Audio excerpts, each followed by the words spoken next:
Chapter 607. Today, there's an official who travels 1,000 miles to come here.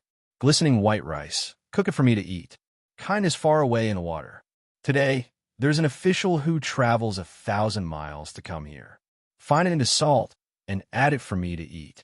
Kindness far away in the mountain. I think. The mountain knows, the river knows. Add to my clothes and feed me medicine. I am willing to rule with you. After his son and daughter-in-law left, Zhang suppressed the worry in his heart and began to govern. There were only about 4,000 people in a province. It was a small number, but no matter how small it was, they were still common people. Since they had come, they had to let the common people live a good life, even if their purpose was not. There was nothing to do anyway. Opening the plan left by his son, Zhang read it from beginning to end. He had a rough idea of what to do. He ordered the servants and his family to start implementing the plan that very night. Old Man Pai and the other two also stayed in the manor. It was not that they did not want to go to the front to take a look, but the weather was really unbearable. With their old arms and legs, they could only join in the fun with the Zhang family with the presence of Doctor. If they really had to march, they would die of exhaustion on the road. The three old men could not find anything interesting to do. When they were about to go and see Xiaobao and Cuckoo, they found a very serious problem. The two children were gone. They had seen them before, and Xiaobao had even told them a story. How did they disappear in the blink of an eye? After some questioning, the three old men were dumbfounded. The two children were too bold. They actually ran to the back of the army to help. If something happened, wouldn't the Zhang family and Wang family go crazy? They immediately sent 50 guards to chase after them. Now that it was almost dark and Xiaobao and Cuckoo had not returned, the people chasing after them did not believe them. When they found out that 200 of Li Sun's men had followed them, they were not so worried. They thought that as long as they followed behind and did not cross the border, nothing would happen. That night, the Zhang family and the Wang family did not work overnight to build a house. Instead, they found thick branches and started a bonfire on the flat ground outside the city. They ate the oily roasted meat, drank the boiled rice wine, and sang and danced. The commoners who helped out were also invited to join in the fun. Zhang did not mention anything about wages at all. When the commoners came to work, they had no intention of asking for money. When they saw the other party inviting them to work, they happily ate, drank, sang, and danced together. The Zhang family and the Wang family had people in charge of entertainment. They knew many kinds of dances and were very adaptable. If there were locals who were willing to learn, they would teach them. If there were locals who danced by themselves, they would learn and dance with them. The atmosphere was very harmonious. Even Zhang had put down his pride and pulled Jiang Wang clan to dance around the bonfire. Even the 7 children were dancing and shouting. It was hard to tell what style they were dancing in, but they even sat on the ground. The commoners originally liked to be lively. They would sing and dance when there was something to do. However, in the past, other than harvesting, farming, marriage, and funerals, it was very difficult to find a time when so many people gathered together. The total number of people in the Zhang family and the Wang family was more than 1,000. This was not the village, but the inner courtyard and the doctors. Old Man Chang was alone, while Old Man Pai and Old Man Yao's family were more than 500 people. This was under the condition that each family sent out 50 guards. The two people were having fun on the flat ground outside the city. It was so lively that the remaining commoners in the city could not stay still. They all dragged their families out to join the fun. If anyone wanted to sing for everyone, there would be improvised accompaniment by the band. There were even dancers who moved to the music. The commoners did not know how good Zhang was as an official. They only knew that this new official was a good person. He was not like the previous officials who occasionally came to check on them. They ate and drank for free and did not pay attention to the commoners. They did not even sing or dance with the commoners. The second impression was that the wine in this official's family was delicious, especially the rice wine that was cooked with shredded ginger and fruits. It was sour, sweet, and cold. Together with the powder and the roasted meat, it was also good. The best impression was that this official's family members could sing and dance. They had many musical instruments. When they sang and danced, there was immediately someone who came to play with them. Where could they find such an official in the past? Good official. That official's wife was also very good. She could not even sing to her. This ability was worthy of respect.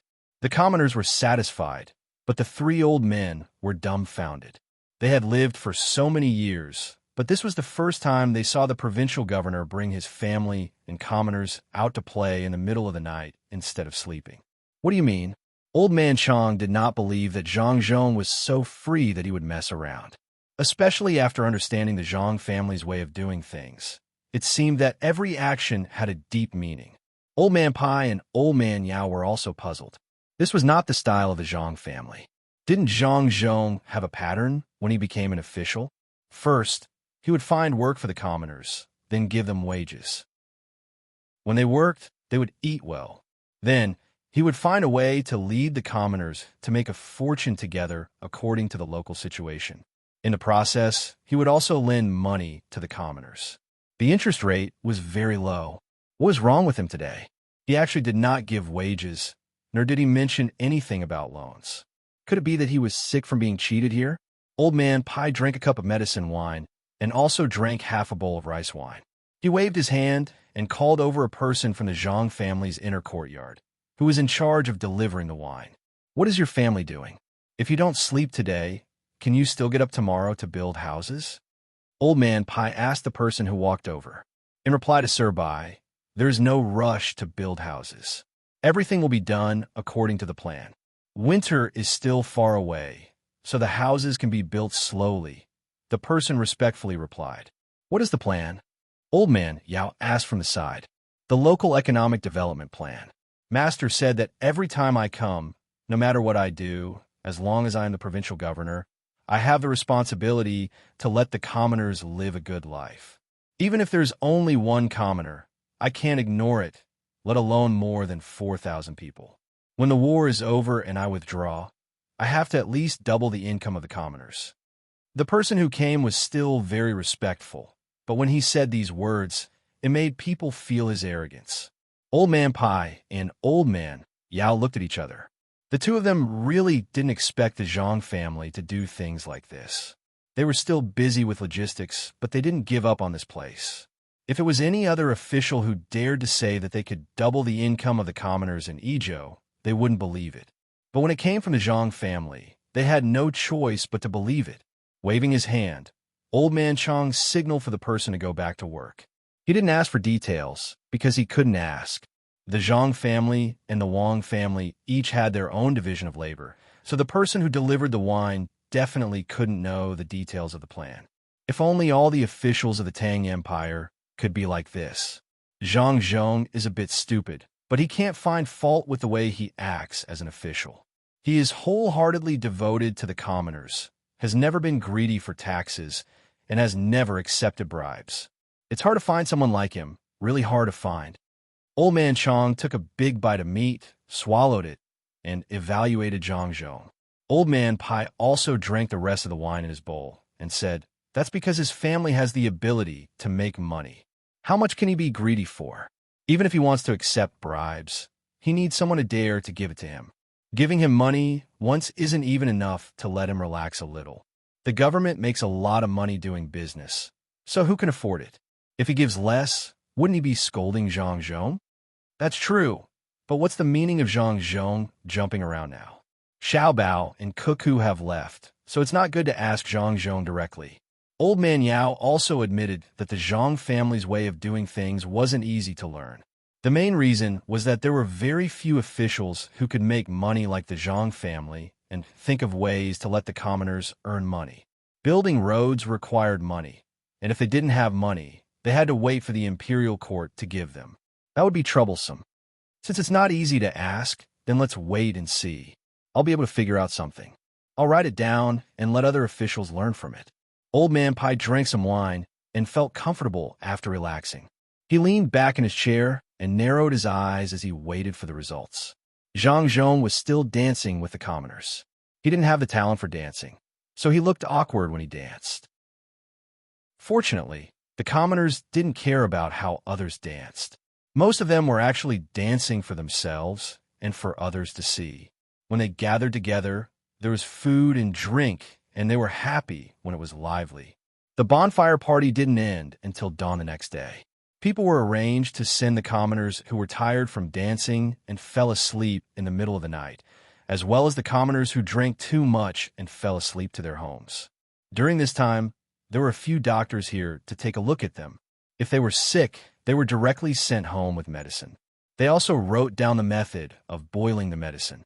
Those who couldn't read would naturally find someone to ask.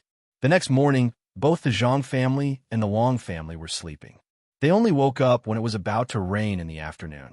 The cook made a large amount of pastries, and the craftsmen used local materials to make a few hundred fishing rods. They also prepared the bait. When it started to rain, Zhang Zhong opened a large umbrella and led a few dozen people to the riverside to fish. Old Man Pai and the other two also put on an extra set of clothes to fish with them.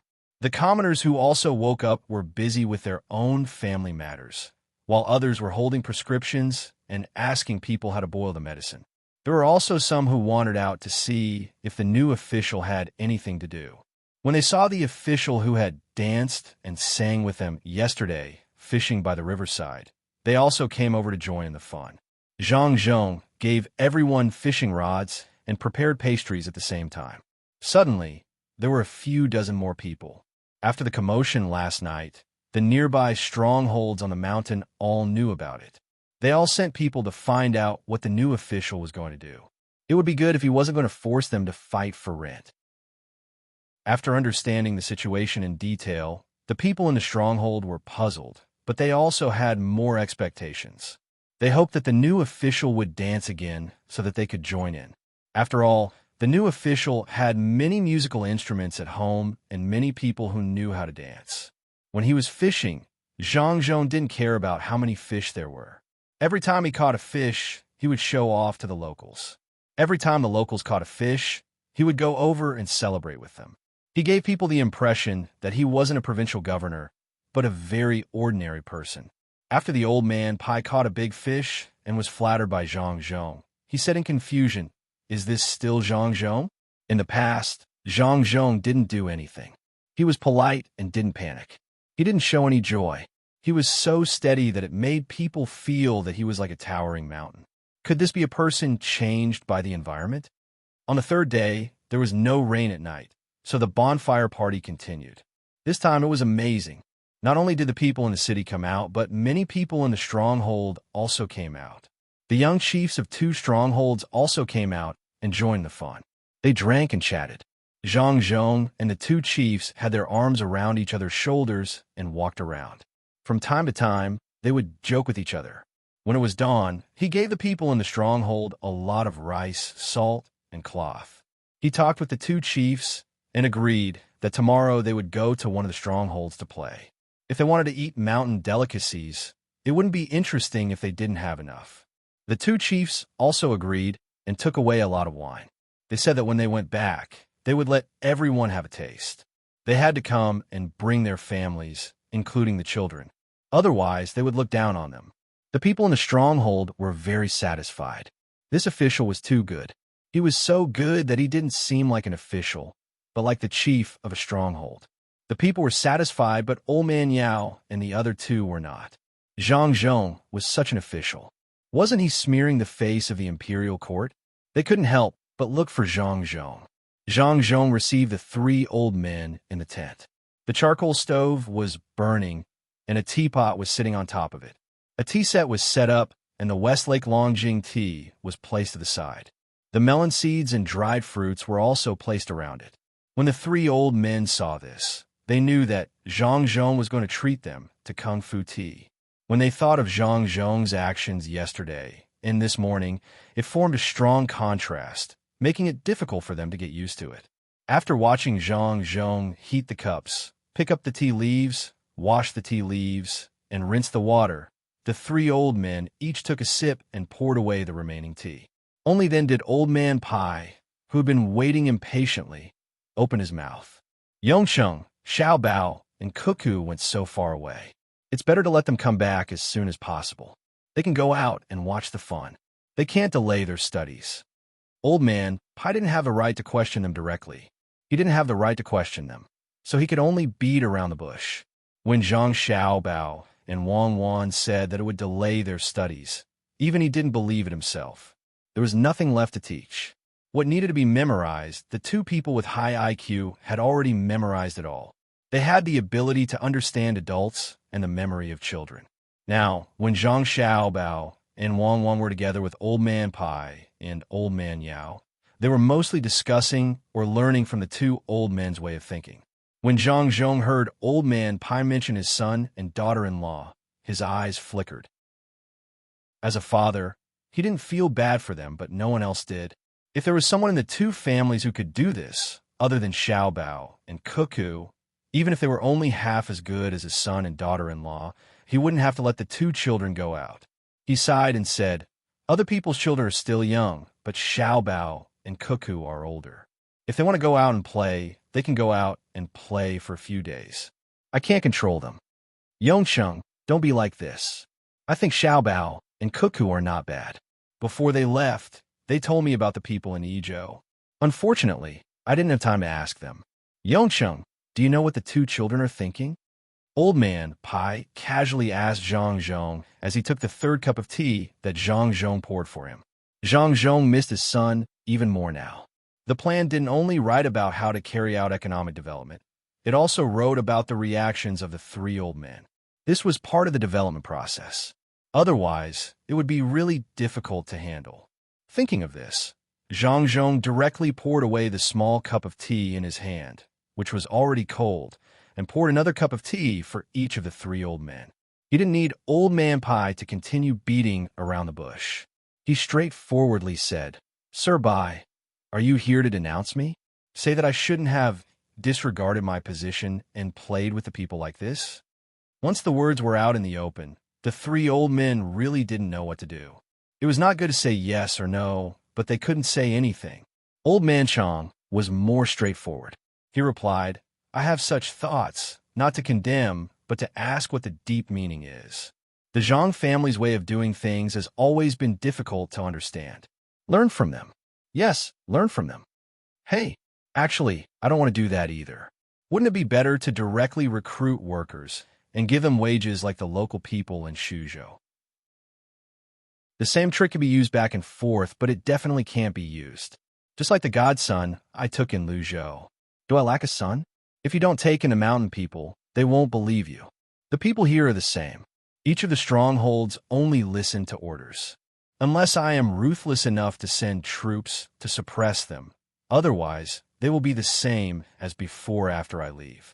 If it really comes to a point where I have to use force to solve it, it can only mean that I have failed. If the officials are incompetent, the people won't cooperate. Zhang Zhong began to complain. What he said was not wrong at all. It was all the truth. If he didn't think about the link in his son's plan and didn't scheme against the three old men, it would be perfect. The three old men didn't know that before Zhang Xiaobao left, he had dug a hole for them to jump into. When they heard Zhang Zhong's words and looked at Zhang Zhong's helpless expression, they felt the same way. Wingzhou was not easy to govern. It took a lot of effort to collect the annual tribute. It was not easy to beg. If they didn't use some other means, they could not expect the local people to cooperate. Old Man Chang was not too particular. He drank the cold tea, smacked his lips, and said, "What do you have in mind?" Old Man Pai and Old Man Yao listened attentively. They wanted to see what other means the Zhang family could come up with in the face of such a situation. This was different from before. When Lu Zhou was in charge, the mountain people cooperated. One reason was that Zhang Zhong did give them benefits and even took in a son. Another reason was that the local people were affected by the disaster. Now that Wingzhou was not affected by the disaster, they couldn't think of a way to make others suffer. Zhang Zhong didn't speak this time. He seemed to be thinking, but he didn't forget to pour tea for the three old men. When the tea leaves were brewed for the 7th time, he said, "My solution is simple. Since I can't use my identity as an official to gain the people's trust, then I'll become brothers with them. I'll invite them to play now and go to their stronghold tomorrow. We'll give each other things. Don't let them think that they owe you, and don't let them think that you owe them. After a period of time, when you're familiar with each other, You can discuss with them how to get rich as brothers. That way, they won't think that you're lying to them. To be honest, I've even prepared the rooster in yellow paper. I even asked someone to bring me a scalpel. I'm ready to drink blood and marry them. I always feel that the prestige of an official doesn't depend on how powerful you are. It depends on whether you can make the people in the place you govern treat you sincerely, and whether you can make them live a good life. Even if I'm demoted now and don't have any official position, when I return to Sanshui County, will I still lack face? Will I lose face if I'm sent to Luzhou to be a scribe? Not to mention a little face, I'm even willing to give up my life. When Zhang Zhong said what his son and daughter-in-law said to him, he suddenly felt noble. The three old men were shocked. They did not expect Zhang Zhong to say such heroic words. At the same time, they had to admit that Zhang Zhong was right. This was especially true for Old Man Pai. He had seen with his own eyes the scene of thousands of people sending Zhang Zhong off when he left Huayuan County. He also knew how Lu Zhou came up with the 10,000 people watch. Not to mention that Zhang Zhong still had an official position, and the Zhang family and the Wang family still had business. Even if they had nothing, as long as they were still alive, as long as they were in a place like this, all they had to do was say hello, and thousands of people would get along well. So if I don't do this, it's still wrong? Old Man Pai suddenly had such a thought in his mind. Zhang Zhong continued to pour the tea. This was the 9th time, and the color of the tea was still as strong. Old Man Yao was the first to react. He looked at the tea in the cup and asked, "What's wrong with your tea? Why is the West Lake Longjing tea so bland that I can't drink it anymore after 8 steepings? How can your tea still be brewed?" It's not that the tea given to Master Yao is not good. It's just that we've recently adopted a new tea frying technique. Moreover, the tea we picked is really good. That's why I can make 2 more steepings. The tea will be bland if I make 2 more steepings. It's just 2 more steepings. Please, Zhang Zhong said modestly, but he was very proud in his heart. Of course, his son and daughter-in-law had to keep the good stuff for their own family. It was good enough that they drank it. The tea they sent to the palace only had 7 steepings. They did not dare to send good tea. Otherwise, how would they explain if the tea was not good enough in a bad year? Old Man Chong did not care about the number of steepings when he drank tea. He felt that the thick and large steeped jasmine tea was better than the current Longjing tea. He had nothing to do with 100 steepings. However, Old Man Pai and Old Man Yao understood that even if there were 2 more steepings, the price would increase by several times. This method of drinking tea was no longer to eliminate indigestion. If one really wanted to aid digestion, it was better to drink black tea. There was no need to drink green tea. Drinking tea was a kind of status. If it was better, one would be better than others. Old Man Pai looked at the small clumps of West Lake Longjing tea in the tea box beside him. He finally could not help but say, "The new technique is good. Let's try it later." Zhang Zhong took out the 3 boxes that he had prepared earlier. There was this part in the proposal, and even the person who proposed it was indicated. Sure enough, it was not bad. What his son left behind was not a proposal, but a life-saving silk pouch. It was a foresight. Even if Sirbai did not say it, I would have someone send the new tea over later. Let's see how the new technique is. Sirbai, do you like outdoor sports? As Zhang Zhong spoke, he pushed the 3 boxes in front of the 3 old men. Old Man Chong was the most straightforward. He held the box in his arms and was ready to send it to his master, Zhang Jiuling. He asked, "What kind of outdoor sports are outdoor sports?" "It's sports outside the house, such as horseback riding, archery, and alpine skiing. This alpine skiing is suitable for this place. There is snow on the mountain now. When winter comes, it will be even more amazing. Use the skis to quickly slide down from the top. Feel the cold, the blood in your heart, and the heroism of flying." Zhang Zhong awkwardly used the advertising slogan written by his son. After seeing the 3 old men nodding to show that they understood, Zhang Zhong continued, "Even if this place is done according to the method of tourism, ordinary people are not willing to come here. There must be a special feature, which is alpine skiing. It is not convenient to transport things out, so it is better to lead people in. Experience alpine skiing find a relatively fast-flowing river, and experience the singing and dancing of the local people. Then, write a few fairy tale-like stories and print them in books. Build a fairy tale-like world here. The local people will be able to earn money, and, at the same time, it will promote communication with outsiders. I hope that Sir Bai, Sir Yao, and Uncle Zhang can help with this matter. In the name of the three of you, invite officials or rich people from Jiannan to come here and write poems. The first time is free, and there will be gifts. Zhang Zhong was not afraid that the three of them would not agree. He had made it clear, just now, if anyone did not agree now, they would be disregarding the livelihood of the people. As expected, Old Man Pai and the other two nodded happily. They were also willing to do something. However, Old Man Pai felt that something was wrong, especially with the tea leaves. Why did they prepare it so well? It seemed like they had been tricked. Chapter 608. Thousands of miles of rivers and mountains, thousands of miles of distance, vast mountains and rivers at the border, winding paths light into lines, dark mountains and dark bridges. Without seeing the galaxy, the wind is not warm. How can a moon and leaves wither? Before leaving the border, the boats of the Jinchuan branch await. In the dark night, there are no stars and no moon. After the rain stopped, the cloudy day seemed colder than before. Guitu led the team to light torches and walk down the path that could easily slide into the deep stream at any time. Knowing that he had been delayed, he wanted to grow wings and fly across this distance. The only thing that satisfied him these days was the logistics camp. They always waited in front of him to arrange everything. If he wanted to rest at night, there was a special place. When it was time to eat, there was also hot food. If he didn't know that he had a mission, he would think that he was traveling in the Yaowang mountain of Yaozhou. It gave him the feeling that this was not marching. It was too comfortable. Even before walking this path, there were people who prepared ropes and connected them one by one to prevent them from falling into the stream. But the speed of the march was still slow. If this continued, they might not even see the border, let alone reach the Jinchuan in 10 days. If it was another time, they might find a reason to blame the logistics camp, saying that the food supply was not in time. But facing the logistics camp of Idyll, even the most shameless general did not dare to do so.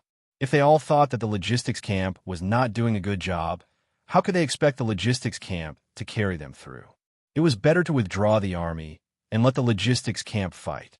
If only the logistics camp could let us grow wings. Thinking of the magical logistics camp, Guitu could not help muttering to himself. Zhang Xiaobao and Wang Wan were still leading the troops and following behind the soldiers in front of them for half a day. Their progress was very relaxed, and the troops had expanded a little. The guards that Old Man Bai and Old Man Yao had sent to look for them were persuaded to stay behind. They were prepared to complete a logistics mission together. It is estimated that Guitu's team will reach a suitable place to board the ship in another 2 hours. This is the last journey in the border to see them off. I hope they can complete the mission successfully and try to let as many people come back alive. The people who transported food and cooked along the way can be paid to go home. Zhang Xiaobao looked through his binoculars at the long line of torches on the winding road ahead and gave his blessing. Wang Wan also knew that people had to die in war, whether it was actively or passively. There was no such thing as zero casualties. Many of the soldiers in the front line had not yet married and had children. Who knew how many of them would come back alive and how many of them would be buried in a foreign land? After changing into a pair of short spike shoes, she held a stick in her hand to prevent herself from accidentally falling down. She looked at the dark night sky and said, "The grain should have already been transported to the border. The follow-up grain is also being gathered. By the time we arrive, they should have entered Tubo's territory. It will be difficult to transport the subsequent grain. We can only wait for Guitu to send a message back to know where to send the grain." What was this? He didn't reveal the battle plan in advance and had to wait until after the border. Even now, I still don't know what his intentions are. I think it's not that he doesn't want to tell us in advance, but that he himself doesn't know how to fight this battle. Perhaps there will be changes at any time. If he tells us his plan now, what if it doesn't work when the time comes? That would be a scam. Let's follow him. This is why logistics is difficult. Zhang Xiaobao took a bite of the compressed biscuit and chewed it in his mouth, speaking in a muffled voice. After 2 hours, the vanguard of the army, led by Guotu, saw a path that led downwards diagonally. If they didn't take this downwards path and walk directly, they would have to continue on the small path. However, there was a sign erected at this place. Looking at it with the light of the torch, there was an arrow on it, and below it was a row of small words. Go down, you could take a boat. Once you pass the border. The news quickly reached Guotu's day. He led the army forward and looked at the sign before looking at the downwards path. Just as he was hesitating, the river below lit up. Under the illumination of a light, countless boats stopped on the river and moved up and down with the waves. This scene gave Guotu a fright. Fortunately, they didn't pass the border. Otherwise, he would really think that Tubo wanted to launch a sneak attack on him. Of course, this was just a sudden thought. He didn't think that anyone in Tubo would be stupid enough to launch a sneak attack from below. If they wanted to launch a sneak attack, they would lay an ambush on the mountain and throw down a rock. General, look at that flag. It belongs to the logistics camp. Should we take a boat? The army asked softly. He admired the logistics camp even more. They even prepared a transport boat. Along the way, they received a lot of care from the logistics camp. It seemed that Zhang Zhong lived up to his reputation. Did Guotu have a choice? If they didn't take a boat and continued on the mountain path, it would really delay them. Now, it seemed that if they took a boat and followed the river, they could even shorten the time by 1 or 2 days to reach Tubo's Jinchuan. He didn't hesitate and ordered, all soldiers, pay attention to your feet. Get on the boat. Following the order, the vanguard began to walk down. As they walked, they realized that there was no danger. There was actually a railing on the side of the road. Even if they accidentally slipped, they would hit the railing first. There was also a place for a torch on the railing. If they stuck it up, they wouldn't have to worry about suddenly falling. Guotu looked at the railing carefully and said, "It's newly built." It seems that Zhang Zhong didn't have enough time to prepare it.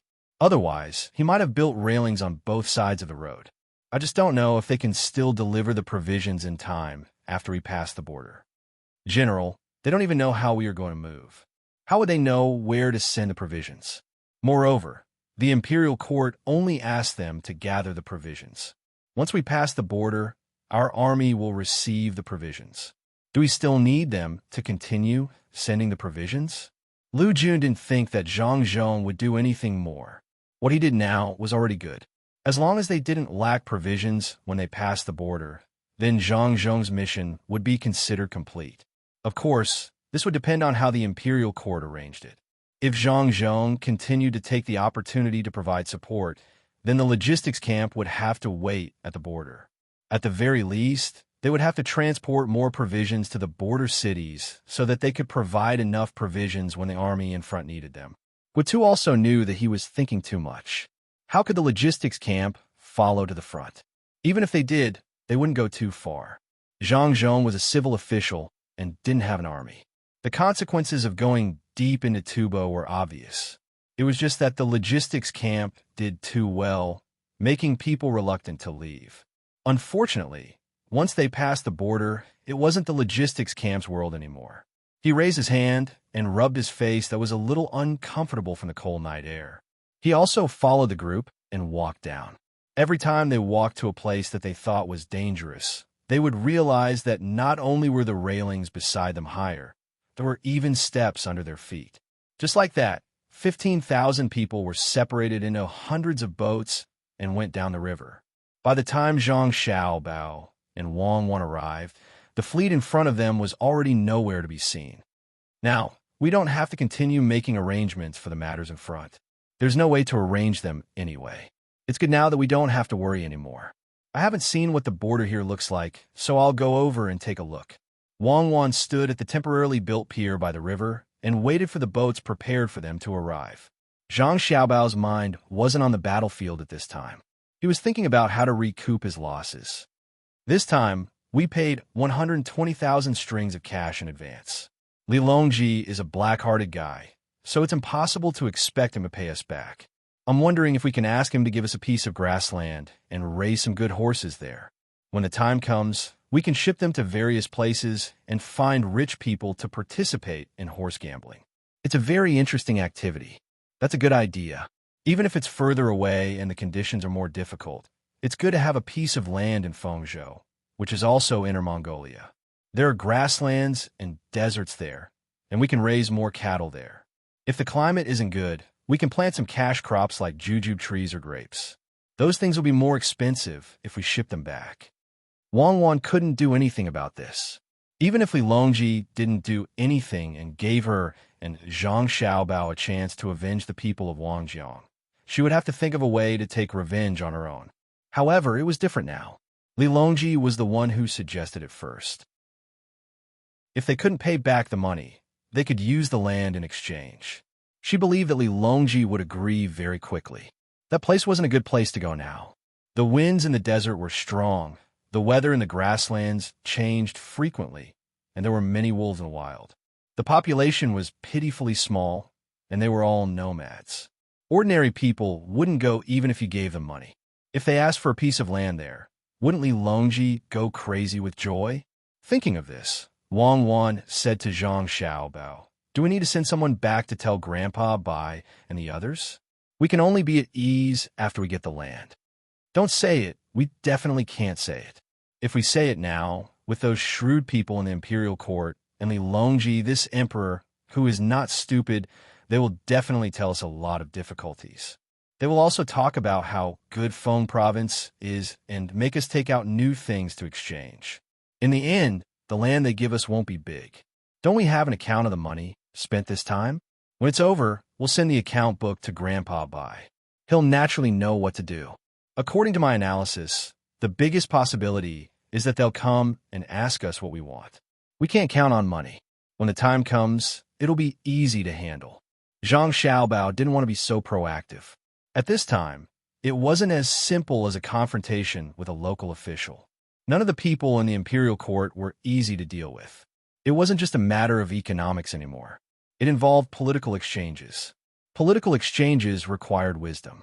Unless there was a real falling out, whoever exposed their intentions first would be unlucky. The so-called exchange was carried out when both parties thought that they had taken advantage of the other party and made a compromise.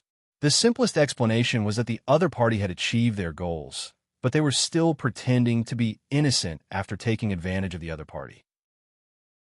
If the bear understood politics, it would want to eat honey in the monkey's territory, but let the monkey bring it up himself. It would also say that there were too many bees and that it needed to be compensated. The moment it ate the sweet honey, it would make the monkey feel that it had gained an advantage. Wang Wan nodded to show that she understood. She was even more puzzled. "Then what do you say? Say that you want all the management rights of the T-Horse Path," Zhang Xiaobao replied. "Impossible, unless you think that the people in the imperial court are all fools." Wang Wan didn't have any hope in this. Zhang Xiaobao looked upstream and said, "I also know that it's impossible. In psychology, this is called an inch when given an inch. Sometimes, it's better to use this method. In layman's terms, it can be said that we're asking for sky-high prices and waiting for them to sit on the ground and pay us back. As long as they refuse, we'll ask for a good place. The area has to be large. If it's not a good place, then the area has to be larger. If it's a place that's too difficult, then it's also fine. However, we need to waive 10 years of taxes and rent. Where do you think that guy Li Longji will arrange for the place? He'll arrange for it to be in Inner Mongolia or the northeast. Lingnan definitely won't let us go. Then how can you guarantee that you'll get the grassland?" Wang Wan immediately understood. Even if it was her, she would also arrange for it. Wasn't the Zhang family very powerful? Then let's see how powerful they are. If you want the land, then I'll give it to you. In any case, no one is willing to go to a bad place. If I give it to you, then I'll make it difficult for you. Zhang Xiaobao also thought the same. In fact, it wasn't referring to Li Longji. Many people wanted to see the Zhang family make a fool of themselves in business. This was a common flaw in human nature. It wasn't that they had to do anything to the Zhang family, but they subconsciously wanted to suppress the Zhang family. Otherwise, wouldn't the Zhang family become a legend? Wouldn't it be difficult for you? After hearing Wang Wan's question, Zhang Xiaobao said, "When it's about time, I'll give others instructions. For example, I'll vigorously develop hot pot and say that this method is very good in the Northeast. At the same time, I'll use glass to make greenhouses to increase the output of vegetables in the off-season. I'll buy a lot of furs and use them to make beautiful winter warm clothes for our clothing store.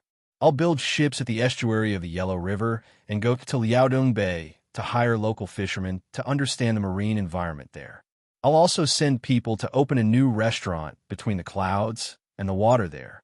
What do you think I'm going to do? What else can you do? Of course, you're going to wait until there's land there to develop. You're too evil, Xiaobao. I know you're doing this on purpose. You're letting people watch, but you don't want to land there.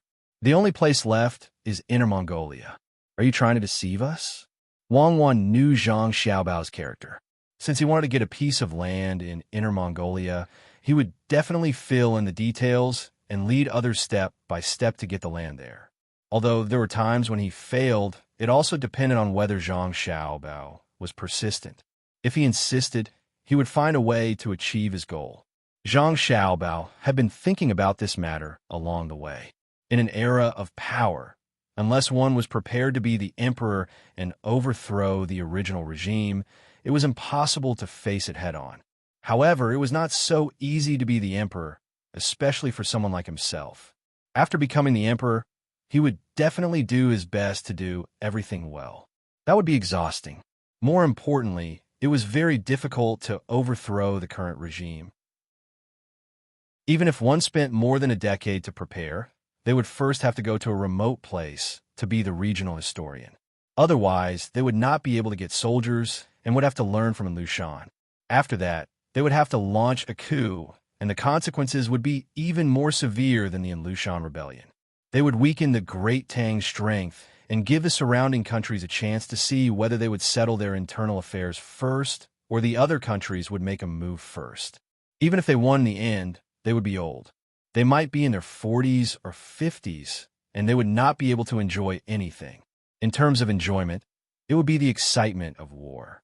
However, there was no regional historian now.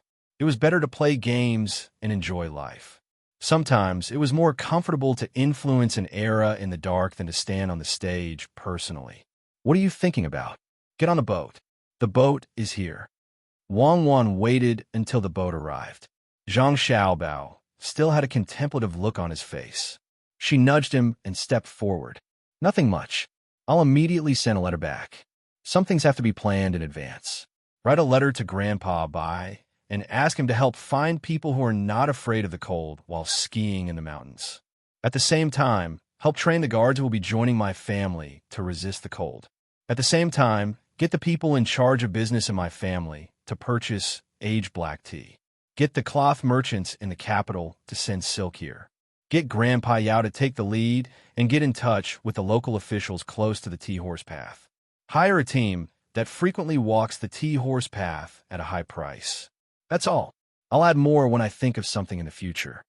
Zhang Xiaobao came back to his senses and immediately got on the boat to write the letter. Chapter 609.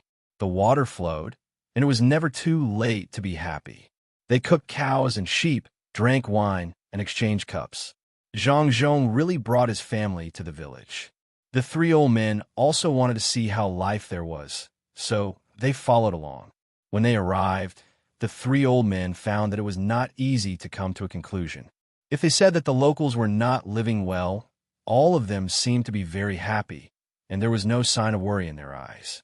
If they said that they were living well, all of their clothes were made of linen, and even the chief was the same. His face was obviously pale, and the little boy did not wear clothes, running around the mountain with his thighs exposed.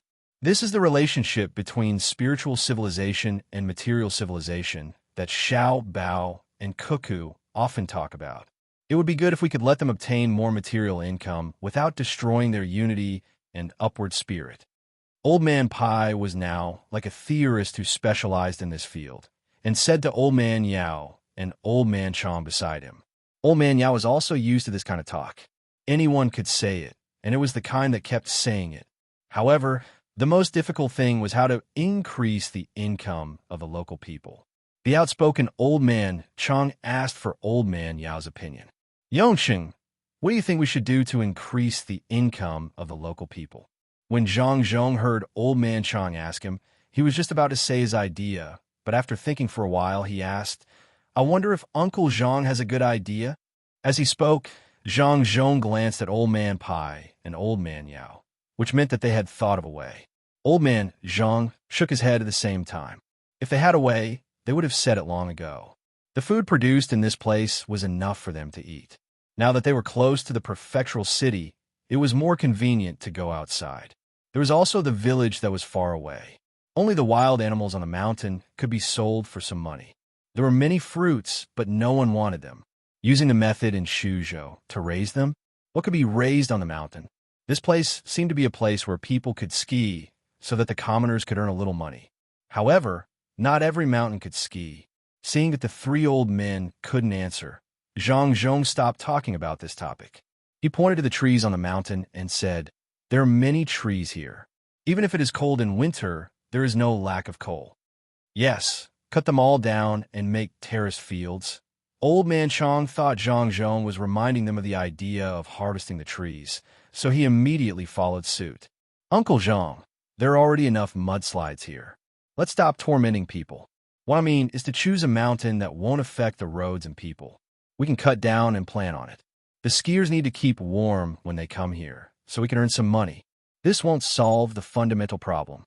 When Zhang Zhong heard old man Chang's words, he was shocked. If they really did that, the commoners here would be finished. Although they didn't deliberately protect the environment, they couldn't deliberately destroy it. They could make use of it, but they couldn't risk their lives and not care about the survival of the future generations and destroy all the resources. Now old man Chang understood that they were talking about the matter of skiing, not the way to make the commoners really rich. The four of them talked and watched. The Jiangwang clan brought the 7 little ones and chatted with the 3 wives of the local clan leader with the help of the translator. Zhang Zhong wasn't afraid that his wife would say something wrong. Even if he said something wrong, his wife wouldn't do it. Even if the Jiangwang clan didn't wear the title of nobility, she still looked dignified and amiable, which made the 3 wives of the clan leader feel very comfortable. Especially the 7 little ones' cute appearance. They immediately conquered everyone. Even the clan leader, who accompanied them, wanted to snatch one back and raise it himself. It would be even better if he could snatch 2. The few of them talked and laughed as they entered the hall in the stronghold. This was the center of the entire stronghold. It was made of stone, and the walls outside the stronghold were built with a mixture of stone and wood. The clan leader, Chang Hu, was very enthusiastic. He didn't care if it was time for dinner. As soon as they arrived, he began to prepare.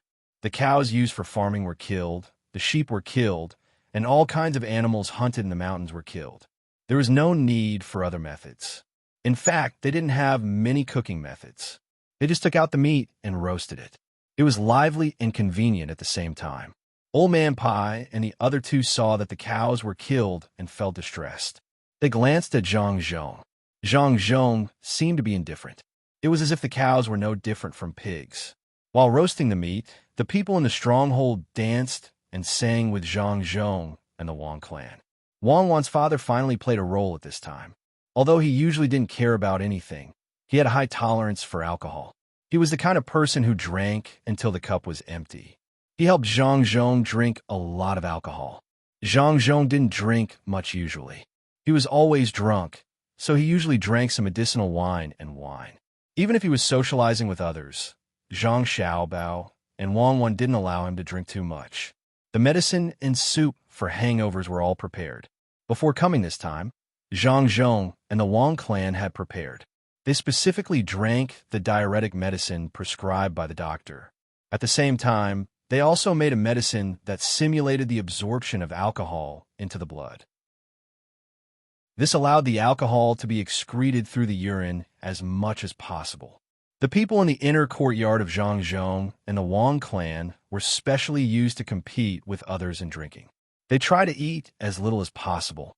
That would fill their stomachs and make it difficult for the alcohol to be excreted. After mixing with food, more alcohol would enter the bloodstream. Chief Chang, who drank a little too much. When he wasn't drunk, he also spoke a lot. He hugged Zhang Zhong, who was also full of smiles, and said, "Brother Zhang, a good official. I've never seen an official like you, especially one from your family. You can sing and dance. Don't worry, I'll pay the rent this year and also the tribute. Even if the other strongholds don't take it, I'll gather enough money for you to send to the capital. Then I'll have to thank Brother Chang Hu. Brother Chang, whose wine is also good. Come, let's drink." Zhang Zhong didn't care about the rent or the tribute. He just didn't want to send the wine to the capital. Who could do anything to him? This place wasn't like Shuzhou, where the annual rent was not high and the tribute was high. The rent from Idyll was paid by the province. If he refused to pay the tribute, who would dare to impeach him?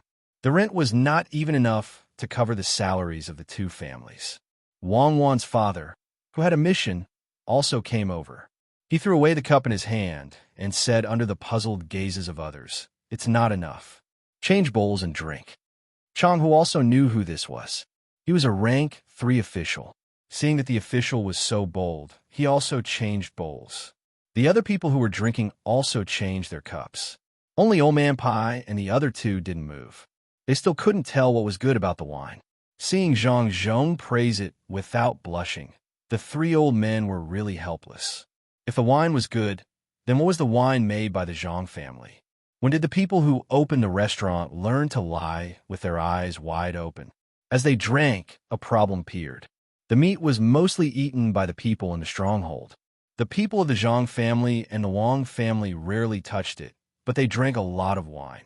How much wine could there be in a small stronghold? Wine was made with grain. After Zhang Zhong drank another bowl of wine, the people in the stronghold found Chang Hu and whispered that there was no wine left. This time, Chang Hu was dumbfounded.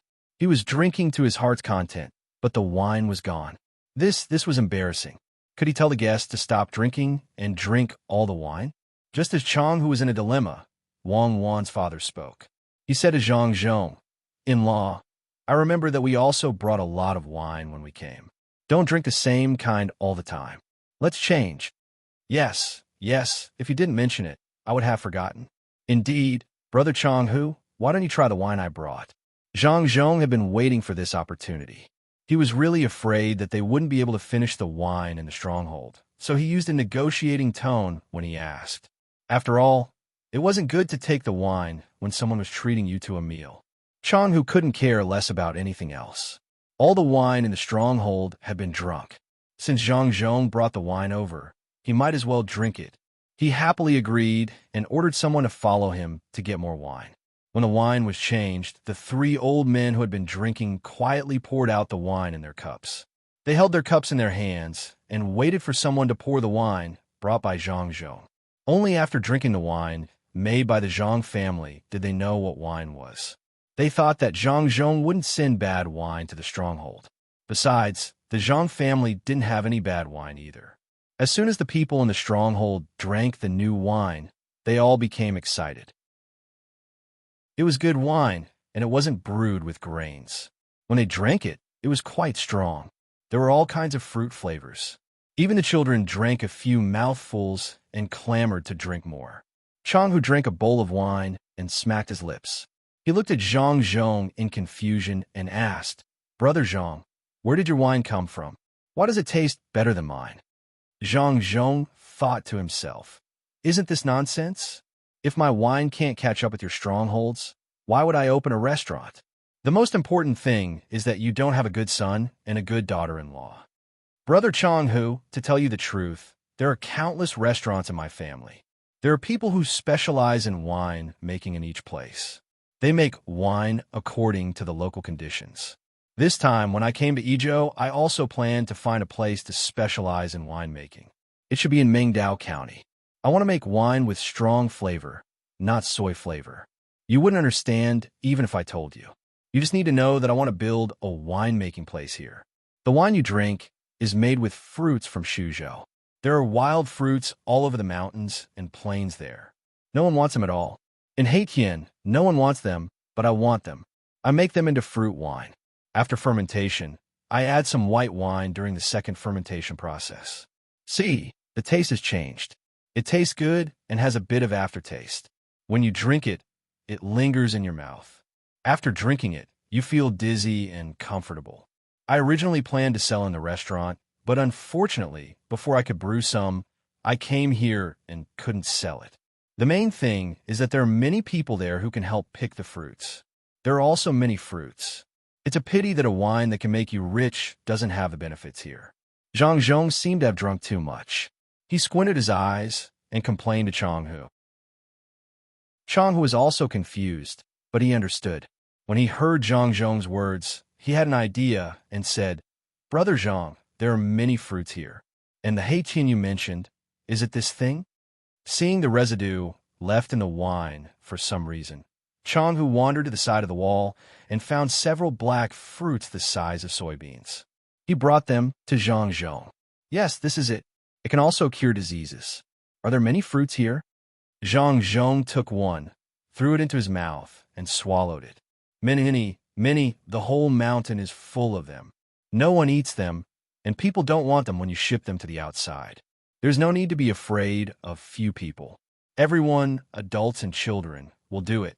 Since you have nothing to do, you can take out and sell the good wine and let others taste the wine here. Chang Hu was simple and didn't know what Zhang Zhong was thinking. He felt that he had a good relationship with Zhang Zhong, so he wanted to help. Old Man Yao and the other two listened at the side. At this time, they finally knew what Zhang Zhong wanted to do. Instead of ordering others to do something, it was better to let others find it themselves. This move was really silent. No wonder he insisted on holding a banquet and a ball at the foot of the mountain. It turned out that he wanted to drink the wine of others and take out his wine to seduce others. Good ability, they couldn't help but be impressed. If all the local officials can be like this, why worry that the people of Tang can't live a good life? Yongcheng is usually listless and afraid of his wife, but now he is quite pleasing to the eye. Old Man Chong whispered to Old Man Pai and Old Man Yao. He felt that the wine in his mouth tasted better than before. Good wine.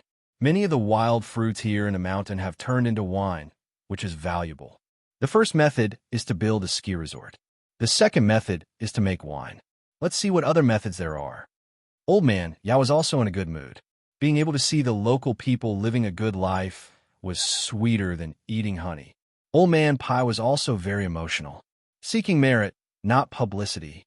The Zhang family's way of doing things is still so unpredictable. Perhaps in the future, the people here will understand Zhang Zhong's good intentions. Zhang Zhong had already started to discuss cooperation with Chang Hu. Zhang Zhong began to propose to help the stronghold make wine and sell it for free. Chang Hu didn't agree. He wanted to help Zhang Zhong pick fruits for free. As for selling them or not, it didn't matter. Neither of them gave in. In the end, Wang Wan's father came up with an idea so that neither side would lose out. This year, they would let people pick fruits, and the Zhang family would buy them to make wine. They would make wine in the city and let the people in the stronghold learn.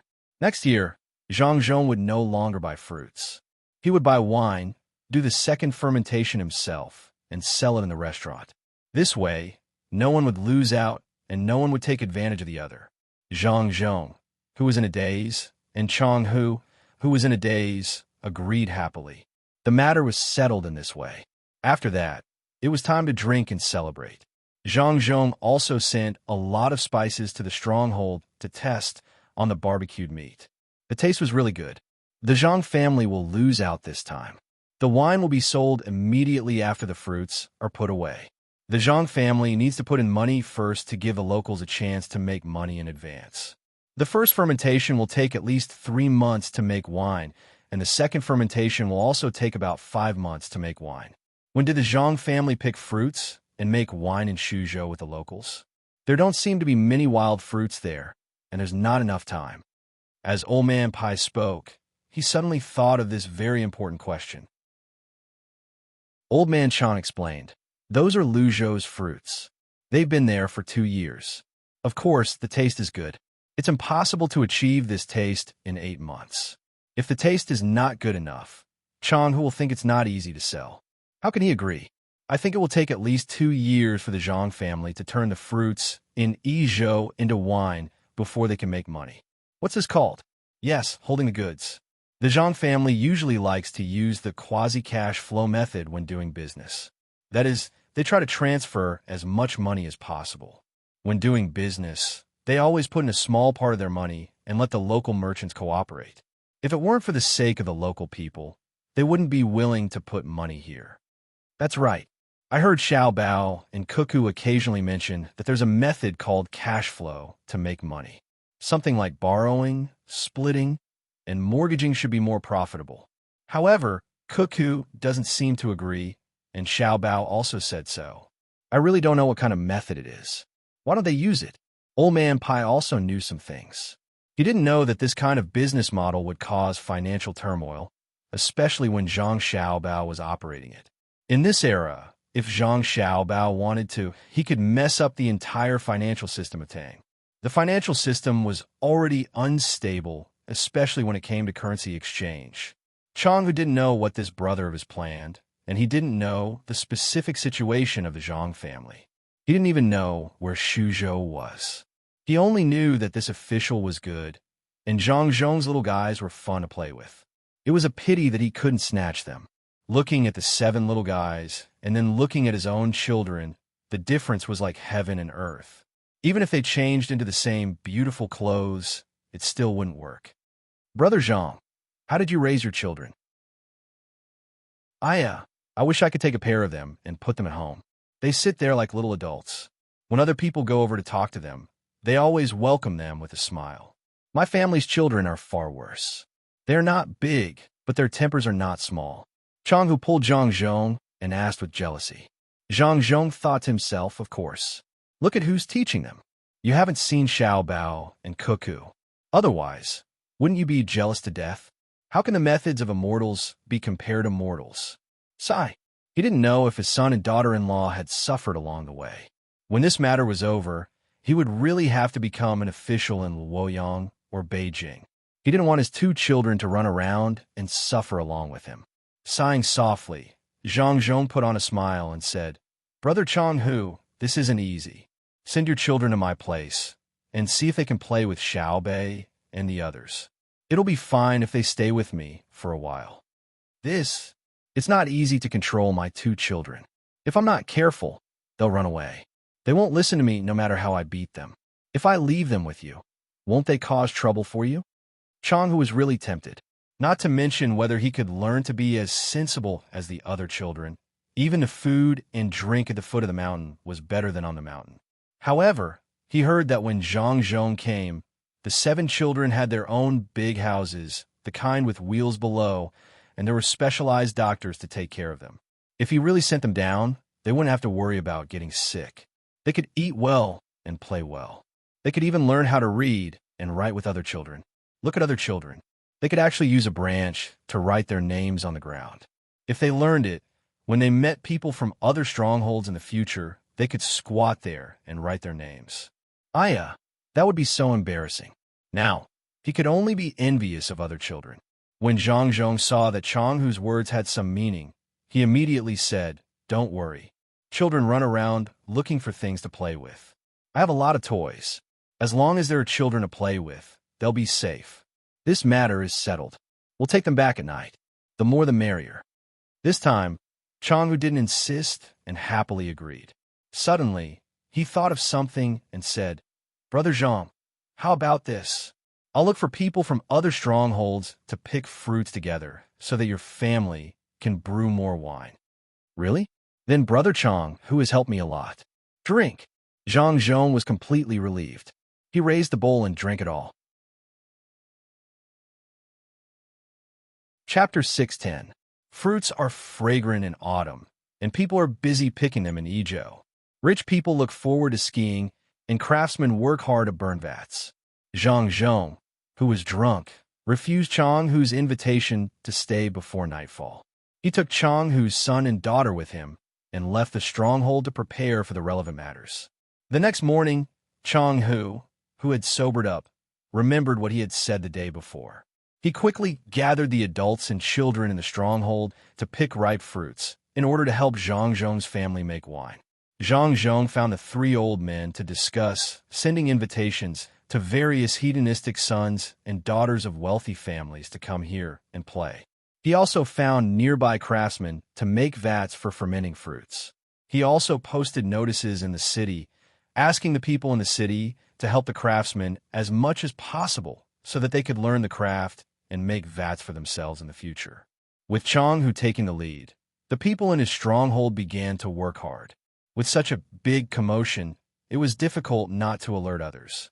Chang Hu, who was thinking about how to get the other strongholds to help him pick the fruits, did not have to take the initiative to look for others before they all came to him. When the people in the nearby strongholds found out that wild fruits could be exchanged for money, and that the officials who treated them to food, drinks, and dancing would make a fortune, they happily joined in. 3 days later, piles of fruits were delivered to the prefectural city of Wing Prefecture. Zhang Zhong's family had also hurriedly built a temporary residence. A large part of the adobe city wall had been dug up, and they hadn't had time to rebuild it yet. They had to wait until the fruits were almost harvested and the autumn harvest was over before they found a local people to do it. After another day, the people that Zhang Zhong had sent out in advance returned with carts of daily necessities. They began to pay the local people for the fruits. This was because the local people were used to bartering. When Zhang Zhong paid for the fruits on the first day, Chang Hu was worried. He didn't know how to go out and use the money to buy things. He was afraid that people would deliberately ask them for more money.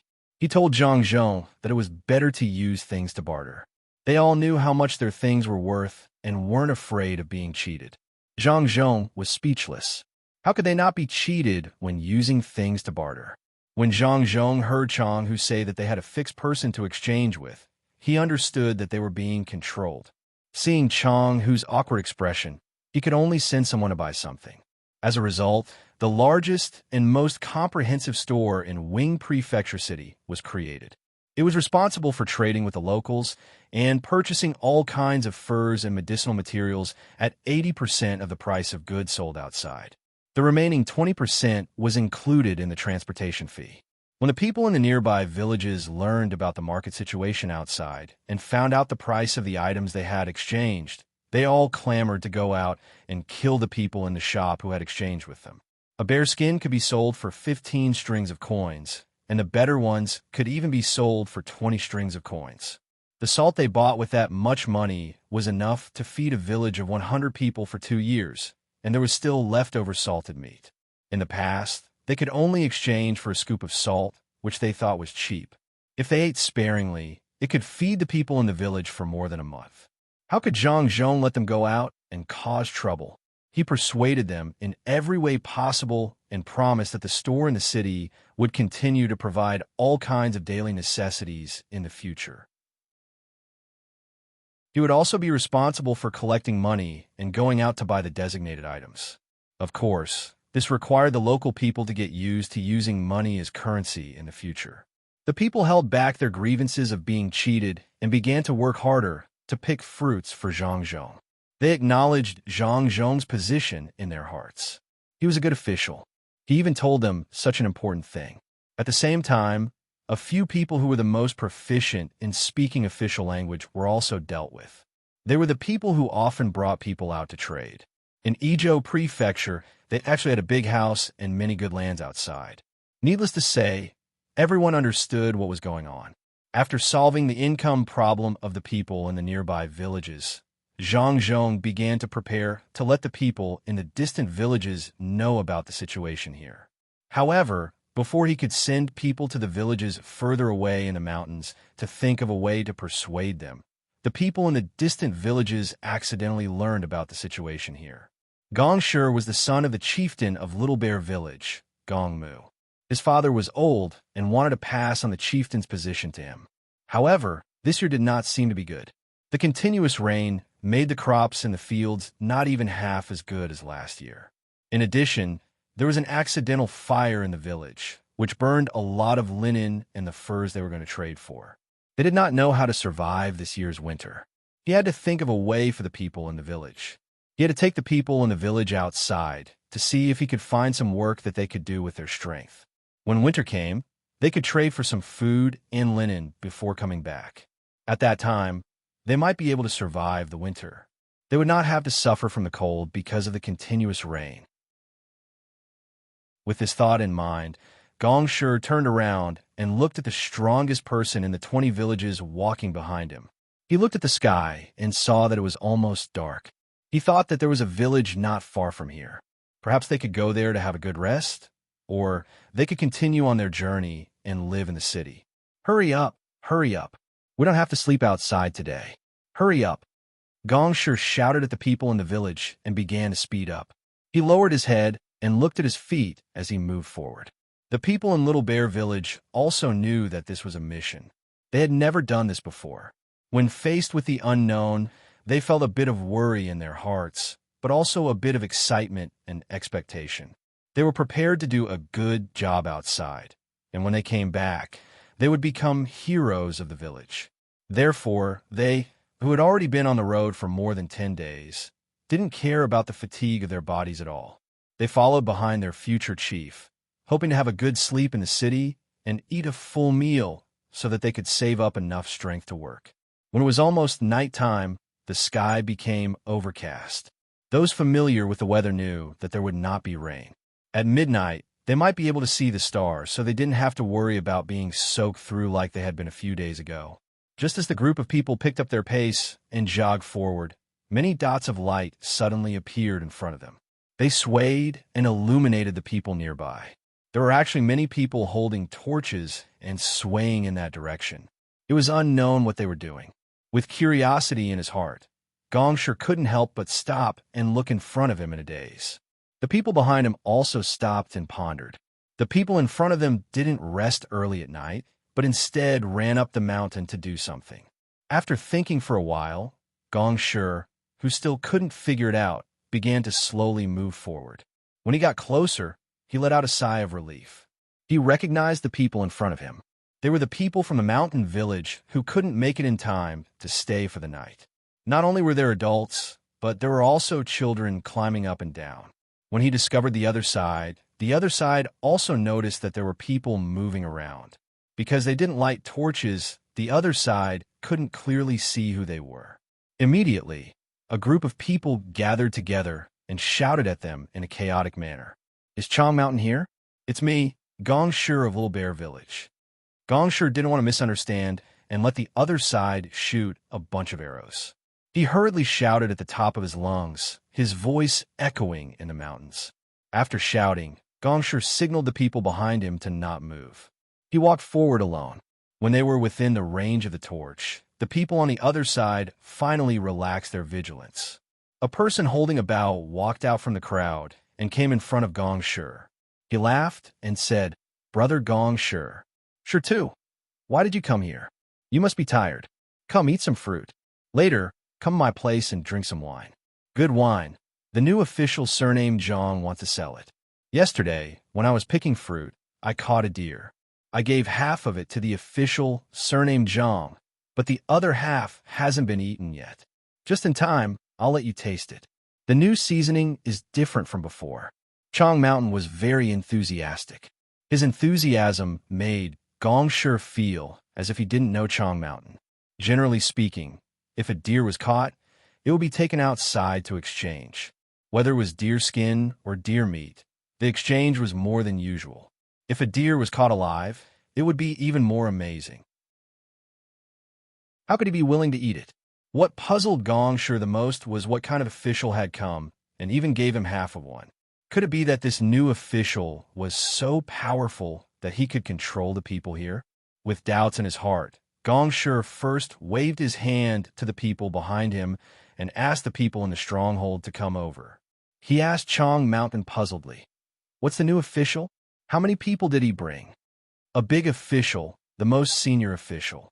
The whole Wing Prefecture has to listen to him. Even that Fong guy has to listen to him when he sees him. He has a lot of people, almost 2,000. The city can't accommodate all of them, so he tore down the city wall and built houses there. When the houses are built, people can live in them. When it gets cold, they have to rebuild them." Chang Mountain passed a fruit in his hand to Gong Shi and took a bite. He said while chewing. After hearing this, a trace of worry appeared between Gong Shi's eyebrows. He looked at the people in the stronghold who were picking wild fruits and said sympathetically, "Is it because he has a lot of subordinates? You can't beat them, so he forced you to take a lot of things. You have nothing to eat, so you go to the mountain to pick wild fruits to eat? I don't know if they will also go to my little bear village to rob. If they do, I will fight with them." Fight! The people in Little Bear Village also shouted hot-bloodedly. Ha ha ha! Chong Mountain spat out all the fruits in his mouth that he hadn't swallowed. He pointed at Gong Shi and laughed loudly. His other hand was still covering his stomach. It looked really funny. Even the people behind him also laughed. Gong Shi didn't find it funny at all. His face turned red from the laughter. At this moment, a 7-year-old child in the mountain village fished out a piece of candy from a small pouch hanging on his body. He handed it to Gong Shi and said, "This is the first time I've seen you. Uncle Gong, here's some candy for you." The new official is called Zhang Zhong, and his youngest child is called Xiao Bei. Xiao Bei is very fun, and there's also a lot of candy. This is called malt candy, and it tastes like wheat when you put it in your mouth. Zhang Zhong is a good official, so I gave him the deerskin that I got from my family to make a cushion for him. I brought someone to deliver it to him, and his family even let me eat a meal called hot pot with this big prawn. The child was very excited as he spoke and gestured with his hands. Gong Shi was even more confused. He looked at the candy that the child from Chong Mountain's family handed over. He wanted to refuse, but he also wanted to understand. He could only take it in his hand. He carefully squeezed it and found that there was a layer of wrapping on the outside. He peeled off the wrapping and found that there was a translucent thing inside. There was also a layer of glutinous rice paper on the outside. He knew that this thin layer of paper could be eaten, but it was only wrapped on the outside of something delicious. He couldn't hold back the doubt in his heart, and under the child's expectant gaze, he threw the candy into his mouth. A sweet, honey-like taste instantly filled his mouth. "Uncle Gong, is it delicious? I still have a few pieces." The child was looking forward to sharing the candy with others. Gong Shi suddenly had a feeling of recalling the candy he ate several times when he was a child. He was so happy. This candy was obviously better than the ones he ate when he was a child. He wanted to take it out and put it back into the child's mouth, but he felt that it was inappropriate. He could only hold back the idea and ask, "Is this candy very expensive?" "I don't know." One of Xiaobei's sworn brothers, named Young Man, said that the candy was made by himself. "You can't buy it or exchange it. I know that Xiaobei's house is very beautiful. There are bright lights inside. Unfortunately, I can't get in. There are 3 floors, and the blanket inside is very smooth." The child didn't know the value of the candy. He only knew that it was delicious. He also knew that Xiaobei's house was beautiful. The courtyard where the house was placed was built first. The ground inside was very smooth stone, which could reflect people's shadows. Gong Shi found that the child couldn't understand it for a while. He had to look at Chong Mountain and wait for him to explain. Chong Mountain's life was better recently.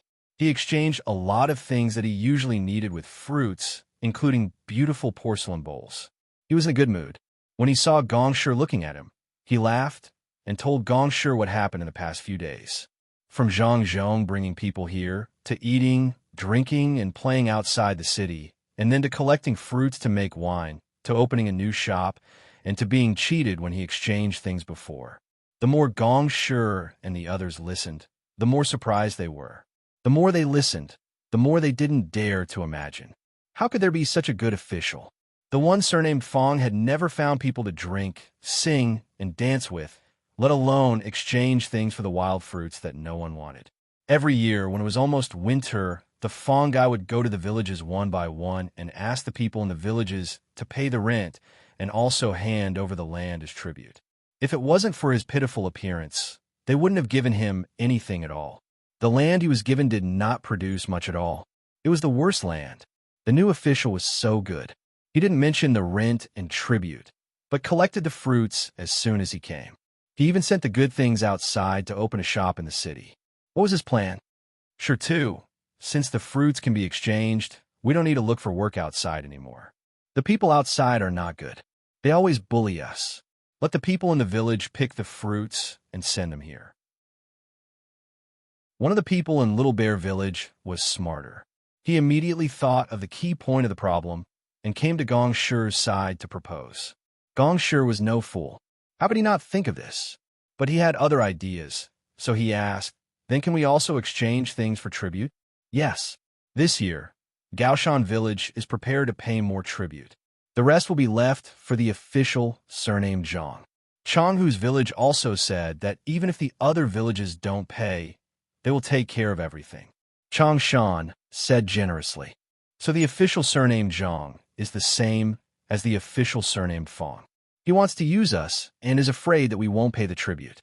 He's just giving us benefits first." Gong Shi analyzed. "You idiot, do you really think the official surname Zhang is the same as the official surname Fang? The official surname Zhang isn't afraid of not paying. Yesterday, when I brought people to deliver the fruits, the official surname Zhang was standing in front of the shop and watching. It just so happened that the imperial court sent a fast horse to deliver the imperial edict. An imperial edict, something written by the emperor. Guess what? If it were any other official, they would have set up an incense table and brought their family to kowtow. But the official surname Zhang didn't care at all.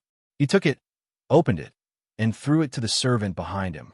The person who delivered the imperial edict even had a smile on his face.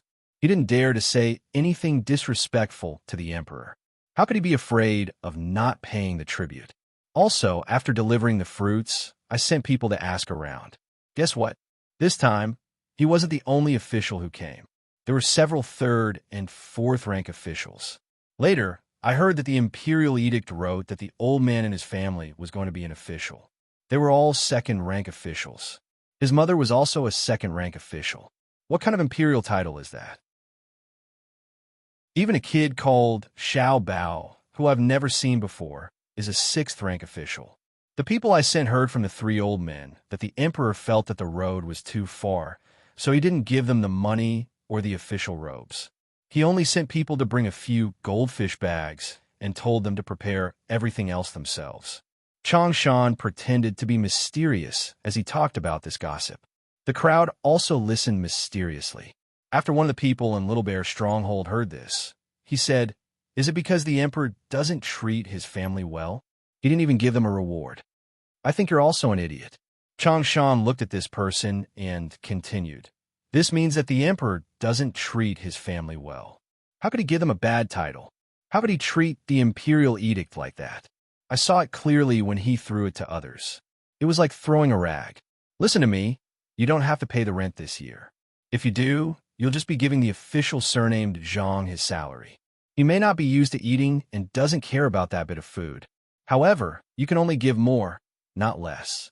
Don't use the tribute to threaten him. Otherwise, before he gets angry, the strongholds on my side won't agree." "That's right. We'll pay. We'll definitely pay. We don't have much food, but we have a lot of tribute. It's useless to keep it in our hands, so it's better to give it to him. If it's really like you said, he really doesn't care whether or not he can send tribute to the capital. The emperor also didn't give him a title, so it's even. But if we don't give it to him, he'll be unhappy and think we don't treat him as a brother." Gong Shi finally understood. As for whether or not Chang Shan was lying to him, he would know when he went down. At the thought of going down, Gong Shi had an idea and said to Chang Shan, "How about this? Let me take some of the fruit you're picking now. Each of you will carry a basket and see if we can trade." "Oh, we have to wait until tomorrow. Then we'll pick the fruit together first and go tomorrow." "There's no need. There are people at night too. I can deliver it once in the middle of the night and again before dawn. I'll give each of you a basket. Go take a look. This shop is open 24 hours a day. There's another place called the hospital. It's also open 24 hours a day. When you go down, go to the hospital first and let the doctor take your pulse. If you're sick, he'll make you medicine. It's not expensive. He said it's included in the 20% profit when you trade for fur and other things." Chang Shan explained the situation in the city to Gong Shi and the others. At the same time, he signaled the people in the stronghold to give each of them a basket of wild fruit. With hope for a better life, Gong Shi led the others to thank Chang Shan and went down the mountain. After walking for a long time, the originally tired people felt that they were full of energy again. After walking for more than an hour, they finally arrived at the foot of the mountain. From afar, They could see the prefectural city in front of them and could hear the sounds of singing and musical instruments coming from the brightly lit area outside the prefectural city. Occasionally, the wind would blow over and they could smell the aroma of meat and wine. After walking for a long time, they couldn't help but inhale. The group couldn't help but speed up, wanting to see what was going on down there. When they got closer, Gong Shi and the others finally heard a toast song that they had never heard before. However, it was indeed a song from their side. They didn't know what kind of musical instruments were used, but it was very well coordinated. When they heard it, they had the urge to dance. When they could see people's faces with the help of the light, Gong Shi found another person he knew. This person was squatting next to the person using the musical instrument. It seemed that he wanted to learn. That person also felt that someone was looking at him. When he turned his head and saw that it was Gong Shi, he immediately stood up and approached him. Sure too, you also heard the news and came here. Just in time. You've been rushing all the way here. Drink a cup of wine first. This wine is very good. 1 cup will make you feel dizzy. Eat 2 roasted fish. Changhu, why didn't you stay in the stronghold and come down here at night? Gong Shi put down the basket full of wild fruits, rubbed his shoulders, and looked around curiously. I came down today to see my 2 children. After they eat dinner and go to sleep, I'll come out and join in the fun. Changhu waved his hand vigorously at the person in charge of delivering the wine. Gong Shi didn't understand why Chang, whose 2 children, wanted to come down the mountain to see. His eyes swept over the people dancing and singing in front of him, then looked at the people around them. He asked Chang, didn't you say that there was an official surname Zhang here? Where is he? He didn't come out today. Do you want him to accompany you all the time? That's an official. He has official business to do. In the future, I'll be fine here. Except for the rain, every night outside the city is like this. You can sing and dance as you want. However, it is said that after the new year, you have to prepare your own wine and food. Changhu took the wine that someone brought and handed it to Gong Shi. He sighed with emotion about the situation here. Chapter 6:11. Just as more and more people in Idyll found out that wild fruits could be exchanged for money and joined in, Zhang Xiaobao and Wang Wan's troops had already arrived in Pengzhou. 9 days. It took them 9 days to travel from Idyll to Pengzhou, while the troops in front took 8.5 days. With the difficult journey and the rainy weather, it could be said to be a miracle. For this miracle, Zhang Xiaobao spent more than 30,000 strings of coins to supply and take care of the troops along the way from Idyll to Pengzhou. On average, he spent 2 strings of coins on each soldier. After Guitu arrived in Pengzhou and rested for a while, he led the soldiers and set off in the direction of Jinchuan City. At the same time, he didn't forget to write a letter to the imperial court about what had happened along the way. There was no lie in the letter at all. It was as it should be, including how much food was available, the condition of the soldiers, and so on. He praised the Zhang family fiercely. What he meant was that if the Zhang family were to organize the logistics, then no one in this world could compare to them. Of course, he didn't know how much money Zhang Xiaobao had spent on them for these 8.5 days. He also didn't know how many commoners had carried them on their shoulders and used wheelbarrows to pave the steep road for them. There were no less than 100 mules that had been used to transport the grain into the mountain stream. Zhang Xiaobao still had to settle the follow-up matters. There was an excuse for collecting grain and mules. He had to let the other party benefit, which required even more effort. Without the logistical support provided by manpower, not to mention 8.5 days, even 16.5 days wouldn't be enough for them to reach Pengzhou. Zhang Xiaobao practically used his planning skills to the extreme. Only then did he manage to perfect the entire layout and take care of every single place.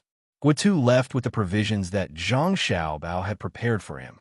Zhang Xiaobao and Wang Wan stayed in Pengzhou. The 2 of them only had Zhang Zhong's name on them. At the same time, they weren't in charge of Pengzhou's defense and didn't care about the local matters. Therefore, the officials in Pengzhou didn't pay attention to the 2 of them and treated them as if they were here to play. They didn't arrange a relay station for us to stay and just told us to find our own place.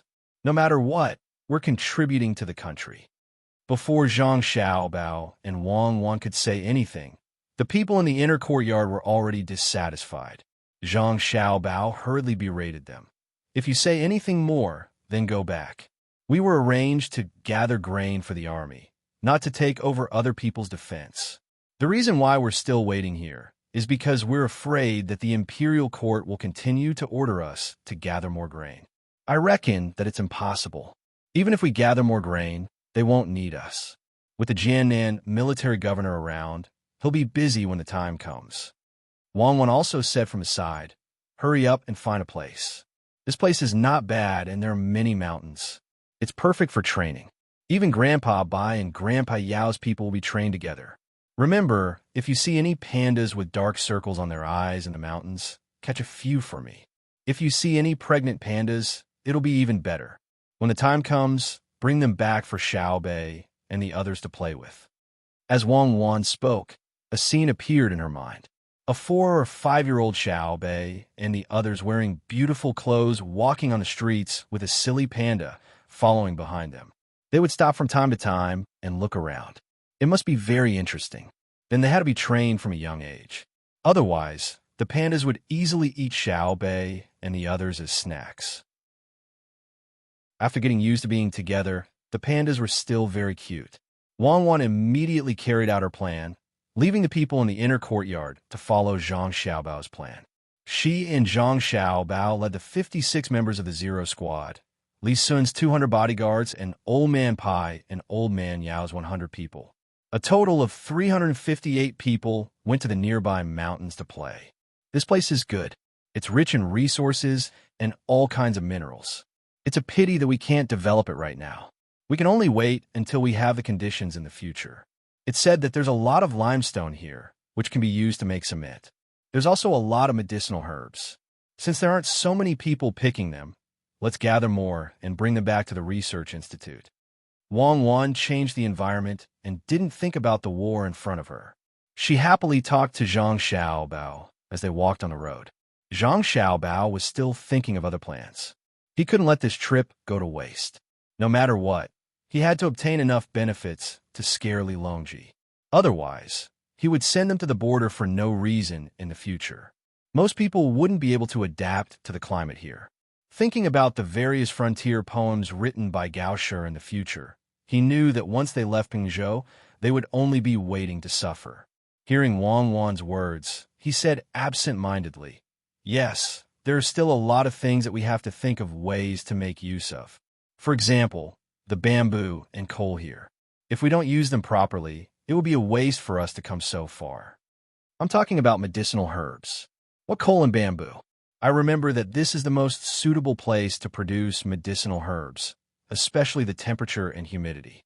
Why don't we set up a medicinal herb plantation here and contribute to opening welfare hospitals everywhere in the future? Wang Wan bent down and grabbed a handful of grass from the mountain road.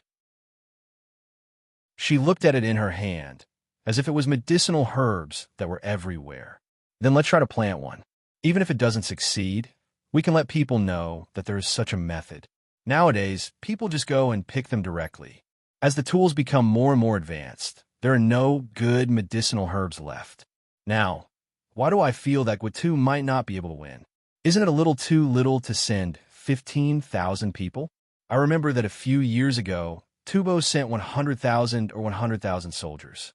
Jinchuan is such an important place. Who wouldn't arrange more soldiers here? Zhang Xiaobao always had a premonition that Guitu would easily rush over and fail to escape back. If he could escape back, it would be fine. If he went with 15,000 people and returned with only a few hundred people, not only would the people of Wangjiang not be able to report their worries, but many people would also die. That would be very sad. Because Wang Wan had cooperated with the people here, she also knew that Jinchuan was not a place to fight. However, if it was her, she felt that there should be hope. The art of war was to use one's strength to overcome the enemy's weakness. As long as the quality of the soldiers was high enough and the logistics were sufficient, she was confident that she could divert the enemy and find a chance to win if she was the commander. If she was given 10,000 bodyguards like Li Sun, equipped with horses, she would be the general, and Zhang Xiaobao would be in charge of logistics. She would dare to fight her way to the capital of Tubo. If she was given the people from the Zero Protection Team, she would be able to sweep through all the surrounding countries. It would not be a problem even if she were to fight her way to Arabia. Of course, the premise was that Zhang Xiaobao would organize the logistics for her. She really did not feel at ease with other people. As the two of them talked, the team started. The 56 people of the protection team guarded Zhang Xiaobao and Wang Wan and did not move. The rest of the people started to practice various tactics according to the previous method. Li Sun's team had already adapted, but Old Man Pai and Old Man Yao's people were much worse. They were not used to such a terrain.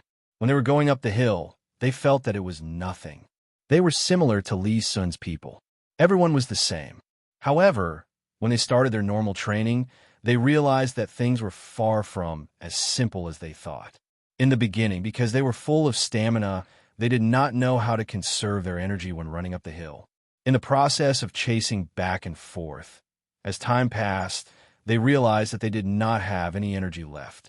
On the other hand, Li Sun's guards were completely unscathed. They were able to execute all the tactical maneuvers. In just half a day's time, 100 people were annihilated by 200 people. The other side actually had 0 casualties. One of Old Man Pai's team angrily found Zhang Xiaobao and Wang Wan and said to the two of them, "Young master, young lady, this is not fair. They have more people, and we have fewer people. 200 against 100 people. Of course, the 100 people will lose." "Oh, you think so? Good. You have the guts to say what is in your heart. You deserve praise. You guys take a rest first. At the same time, you are responsible for Mai and Cuckoo's protection work. Let the others continue to train. After 4 hours, the protection team that has finished training will not do any rest and will directly fight against your 100 people. What if you still lose?" Zhang Xiaobao did not expect that someone would find an excuse for himself. During a battle, who cared how many people you had? You were just one person, and the other side would still fight. It was just 2 times the number. How many? In history, there were so many battles where fewer people won. It was not about who had more people. If it was about the number of people, then it would be simple. The 100 people were indeed tired and wanted to have a good rest. They thought that it would be easier to guard Zhang Xiaobao and Wang Wan. Therefore, that person said on behalf of everyone, "If we lose again, we will be punished with 50 strokes of the military rod." No need. It hurts so much when the military rod hits the body. I won't hit you. After you lose, you will help out when you go back. No matter what work you are given, you are not allowed to be picky. Even if I ask you to jump into a cesspool to catch maggots, you have to catch enough for me. Otherwise, I will talk to Grandpa Bai. Zhang Xiaobao usually could not command people like them. Now that he finally had the chance, how could he not take advantage of it? This person agreed without thinking. After all, they had never fought against the people from the Seedling Protection Team. Usually, they only heard about how powerful they were. No matter how powerful they were, they only had 1 nose and 2 eyes. He did not believe that 100 people could not take care of 50 people. The job of the guards changed. The people from the Seedling Protection Team went to fight against the 200 people from Li Sun's guards. These 100 people wanted to follow Zhang Xiaobao and Wang Wan to have a good rest. However, Zhang Xiaobao did not intend to let them relax now. If he did not teach them a good lesson, they would not be obedient in the future. In the army, strength was the most important thing.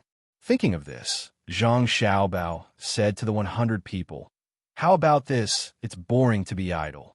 Cuckoo and I will run 100 steps forward and then hide. You guys find me and Cuckoo. How about it? Just treat it as hide and seek." Wang Wan was happy when she heard this. In the past, when she was at home, she could only find a suitable place to exercise, but she could not play as well as she did today. At home, she had to pretend to be dignified when she met others. Today, it was really exciting to cooperate with Zhang Xiaobao and play hide-and-seek with 100 people. She said happily, "Let's do it this way. I'll leave you 2 binoculars. You can use them. You have 2 hours. If you catch them, you will be rewarded with 10 strings of coins. If you don't catch them, you will be rewarded with 10 strings of coins. Is there any objection? The 100 people looked at the height of Zhang Xiaobao and Wang Wan and thought about their age. They did not take it to heart at all. They nodded and agreed, ready to earn 10 strings of coins. One by one, they rubbed their hands and waited for Zhang Xiaobao and Wang Wan to run away. Zhang Xiaobao and Wang Wan looked at the surrounding environment, chose a direction, and ran out holding hands. After running 100 steps, they shouted, "Okay, you can come and catch us. As long as you catch us, I will give you 10 strings of coins." The 100 people were excited. They did not need binoculars at all. They could see the clear figures of Zhang Xiaobao and Wang Wan now. It was just that there were more trees, so it was nothing. They spread out and surrounded them, in case Zhang Xiaobao and Wang Wan ran away. In this way, the 100 people began to play hide and seek. The figures of Zhang Xiaobao and Wang Wan appeared in front of them from time to time, but when they reached the place, they found that they were still so far away. They did not know how the two children could run so fast. As they ran, the 100 people found that one person in front of them was missing. Wang Wan was gone, and only Zhang Xiaobao was left. This time, they were confused. Just now, they wanted to catch Wang Wan, but they did not know when she had hidden. The person who complained at the beginning quickly ordered 50 people to look for Wang Wan on the way here. He thought that Wang Wan had hidden while the others were not paying attention, and the remaining 50 people continued to chase Zhang Xiaobao. The more they chased, the more trees there were. If it were not for Zhang Xiaobao's figure flashing from time to time, they really could not find him. This chase went on for an hour. The 100 people who had not had a chance to rest finally felt a little tired. However, they were not willing to take out 10 strings of coins for nothing, so they could only grit their teeth and continue to chase. After chasing for about a quarter of an hour, the person who complained first gestured for the 50 people to stop. He pointed to a place in front of them. There was a big tree there, and beside the tree, a corner of clothes could be seen. If one did not look carefully, they would not be able to see it. Be careful. Surround it, and surround this place. We finally caught one. I don't know if the people on the other side have caught Wang Wan. It's better to catch one than not to catch one. When the time comes, it will be hard to determine the winner, so we don't have to worry about taking out 10 strings of coins. The person whispered to the others. The crowd began to disperse and slowly surrounded the place. When the encirclement was successful, the 50 people shouted happily and rushed over. However, when they came close, everyone was dumbfounded. There was only one piece of Zhang Xiaobao's clothes here. It was held up by a stick, and from the angle they found it, there was a corner of it. There was also a piece of paper stuck to the clothes with a few words written on it. "Remember to bring my clothes back. Otherwise, it won't be as simple as 10 strings of coins." "What do we do?" a person in the team asked. Chase. Pay attention to your feet and look for traces." The person who complained felt that he was sweating uncontrollably. He clearly saw Zhang Xiaobao running over. So how did he disappear in the blink of an eye? The 50 people began to look for traces on the ground again. If they hadn't surrounded him and ran in such a chaotic manner, they might have had a chance to find him. But now, no matter which direction they looked in, it seemed to be in the direction Zhang Xiaobao had left. The 50 people split up again to look for him, but the result was obvious. When Zhang Xiaobao was escaping, he had police dogs. Even so, they couldn't catch him, let alone the 50 of them. These 50 people couldn't find him, and the 50 people who were searching for Wang Wan were also at a loss. Where was Wang Wan? The 50 people discussed for a while and decided that Wang Wan was still with Zhang Xiaobao. They decided to meet up with the 50 people in front of them first. When the 100 people successfully met up, Zhang Xiaobao and Wang Wan were eating at the place where they first came out. "We made a profit, 10 strings of cash per person, so 100 people will have 1,000 strings of cash. That's enough to do a lot of things." Xiaobao, do you think they can take out the 10 strings of cash per person? Wang Wan sat there and leaned her head on Zhang Xiaobao's shoulder. She ate a hazelnut as she asked Zhang Xiaobao. Zhang Xiaobao held a fruit that he had just plucked. He didn't care that it was so sour that his teeth were about to fall out. He ate it in small bites and replied, "They probably can. They don't usually have much to spend." Their meals are all ours. Just as well, we'll treat the 1,000 strings of cash as food money. If there's a chance in the future, organize a few more such activities. We can't let them take advantage of us for nothing. Then tell me, how do you think Grandpa Bai and Grandpa Yao will treat them when they know about this? Wang Wan stuffed a hazelnut into Zhang Xiaobao's hand. That's none of our business. Or we can help them keep it a secret and let them get all of Grandpa Bai's and Grandpa Yao's guards to play hide-and-seek with us. It's still 10 strings of cash. If we win once, we'll give the 100 people a tenth of what we won. If we win 10 times, they can earn back the money they lost. I think this is fine. I'll tell them later. Grandpa Bai and Grandpa Yao have quite a few guards. Perhaps Zhang Xiaobao felt that life was too dull, so he had to bully Old Man Pai and Old Man Yao's guards. He believed that even if they knew that their guards had lost, they could only vent their anger on their guards. Who asked that guard to be so stupid? The 2 hours they agreed on earlier passed quickly. The 100 people knew that they had lost, so they could only return, hoping to see Zhang Xiaobao and Wang Wan. If they couldn't see them, then it would be even more troublesome. Sure enough, when they returned, they saw Zhang Xiaobao and Wang Wan opening the small tent on their backs. The two of them were sleeping inside. If I knew this would happen, I would have left a few people to guard this place. When they came back, I would have caught them. 10 strings of cash. Do you have enough? The person who complained first complained again and asked the others. They didn't have any money on them now. No one could bring a few kilograms of money out to do things, so they could only go back and give it to the others. The others nodded one after another, indicating that they had enough. However, this money was saved through hard work. They didn't have a military salary, only a monthly allowance. Occasionally, they helped Zhang Xiaobao and Wang deliver things. Only then did they save some money. After taking out 10 strings of cash, they all became poor again. One person didn't understand. He sat on the ground and said, "How do we lose them? We were watching. They were clearly right in front of us, but we lost one when we ran away." As soon as he finished speaking, Zhang Xiaobao's voice came from the tent, "Hurry up and rest. There's less than 2 hours left. The others will be finished, and it's time for you to compete. Let me tell you, Cuckoo and I want to climb the trees. Next time, remember to look for traces.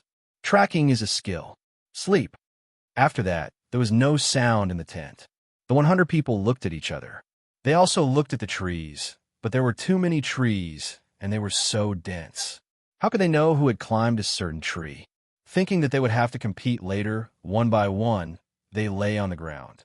They didn't care if they were wet or not.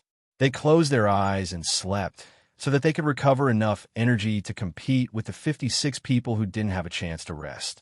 While waiting for them to sleep soundly, the two groups of people returned. From their expressions, it was really hard to tell who had lost. Li Sun's 200 people hung their heads dejectedly, while the 56 people had gloomy expressions. The tent door opened, and Zhang Xiaobao and Wang Wan came out. They looked at the two groups of people and asked, "Who lost?" "We lost," the two groups of people said at the same time. While the 100 people were still puzzled by the noise, the leader of the 56 people, Huzi, said very dispiritedly, "We had 56 people to deal with 200 of them, but we actually lost 41 people. Of the remaining 15 people, 9 of them were also judged to be injured. If it was really us who protected the young master and the young lady, the other side sent 300 people like young Master Li's bodyguards. The young master and the young lady couldn't be protected anymore. Later on, we were given special treatment, and the loss was too great. If I had to fight again, I promised to reduce the number of deaths to. Another time is another time.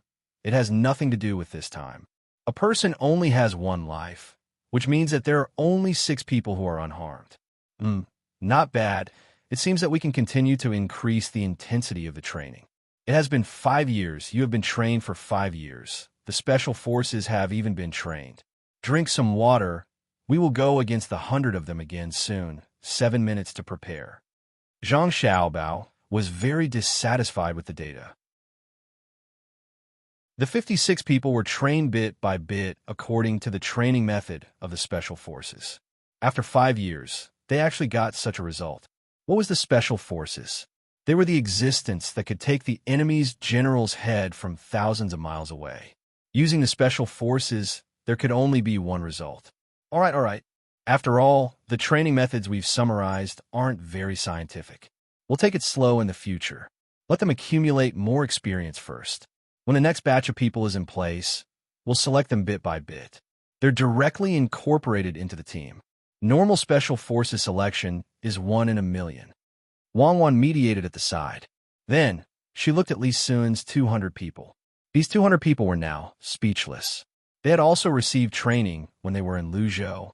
When they became the guards of the prince's mansion, they were selected again and again. In the end, after a fight, they were all defeated. 200 people against 56 people. Before they could feel sad, the other side had already felt sad. At this time, it was useless to say anything. It was embarrassing. When a young master found out, they did not know what kind of punishment they would face. Chapter 6:12. After resting for a while, the 56 people who were full of anger and the 100 people who were also uncomfortable ran out to fight again. At this time, the 100 people were very careful. They finally understood what the 56 people represented. They were the glory of the Zhang family and the Wang family. They defeated the 200 people they had defeated. Even if they didn't rest, they might not be able to win. As for what the 56 people said, they couldn't guarantee the safety of the young master and young lady because the other side had 300 people. They didn't believe it. They were exactly 100 people. They were fooled just now. If they lost again this time, they estimated that they would need at least 500 guards like Commandery Princely to catch the young master and young lady who were protected by the 56 people. It was no wonder that Zhang Zhong let the young master and young lady out. It turned out that the 100 people who chased after them were the weakest. They were 100 steps ahead of them, but they couldn't even catch the 2 children. Who else in the country could threaten the young master and young lady? There was no need to mention the result of the confrontation between the 100 people who were scared before the battle and the 56 people who were waiting to vent their anger. For the 56 people died, while the 6 people who were affected by the battle ended up completely annihilating the 100 people. This was under the rule that they had the same weapons. If they had used the weapons specially prepared by the young master and young lady, they believed that there would be no problem in killing the 300 people. Well, it was just in the forest. In order to help the guards of Grandpa Bai and Grandpa Yao improve, Zhang Xiaobao and Wang also specially taught them tactics, the application of terrain, camouflage, and psychology. Even though the 56 people and Li Sun's 200 people had already learned, they also listened carefully. This was because the young master and young lady would add new content in every lesson. Even if the general idea was the same, the details were absolutely different. There were also examples that the 2 people found somewhere. It was the first time that the 100 people of Old Man Pai and Old Man Yao had listened to such a lesson. The more they listened, the more shocked they were. At this time, they understood that they didn't lose unjustly. While they were slowly exploring, the other side had already formed a whole set of theories. Especially the psychology part, the analysis of human nature made people tremble. Thinking back to himself, that was indeed what he was thinking at that time. Even his thoughts had been grasped by others. How could he not lose? That's all for today's class. In a while, we'll massage each other to relieve fatigue. After eating, have a good rest. At the same time, think about what you've learned today. In the next class tomorrow night, I'm going to talk about how to adjust your rhythm when you're tired and excited. Cuckoo will explain it to you. Excitement is the cause of body control errors. Class dismissed. Zhang Xiaobao threw away the stick that was used as a pointer and said to the crowd, "Whoosh!"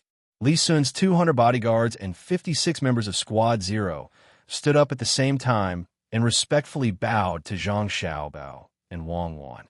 Their uniform movements shocked the 100 people. They had never seen others act like this before. Today was an eye-opener. They were indeed different. They had actually secretly learned so many things. It seemed that they had to go back and tell Master that they didn't take out the good stuff. Just as the 100 people had such thoughts, Zhang Xiaobao opened his mouth again and said to them, "Go back and tell Grandpa Bai and Grandpa Yao that I, Xiaobao, said that if they want to train military officers, they should arrange for smart people to come over. I will only say the same thing once with Cuckoo.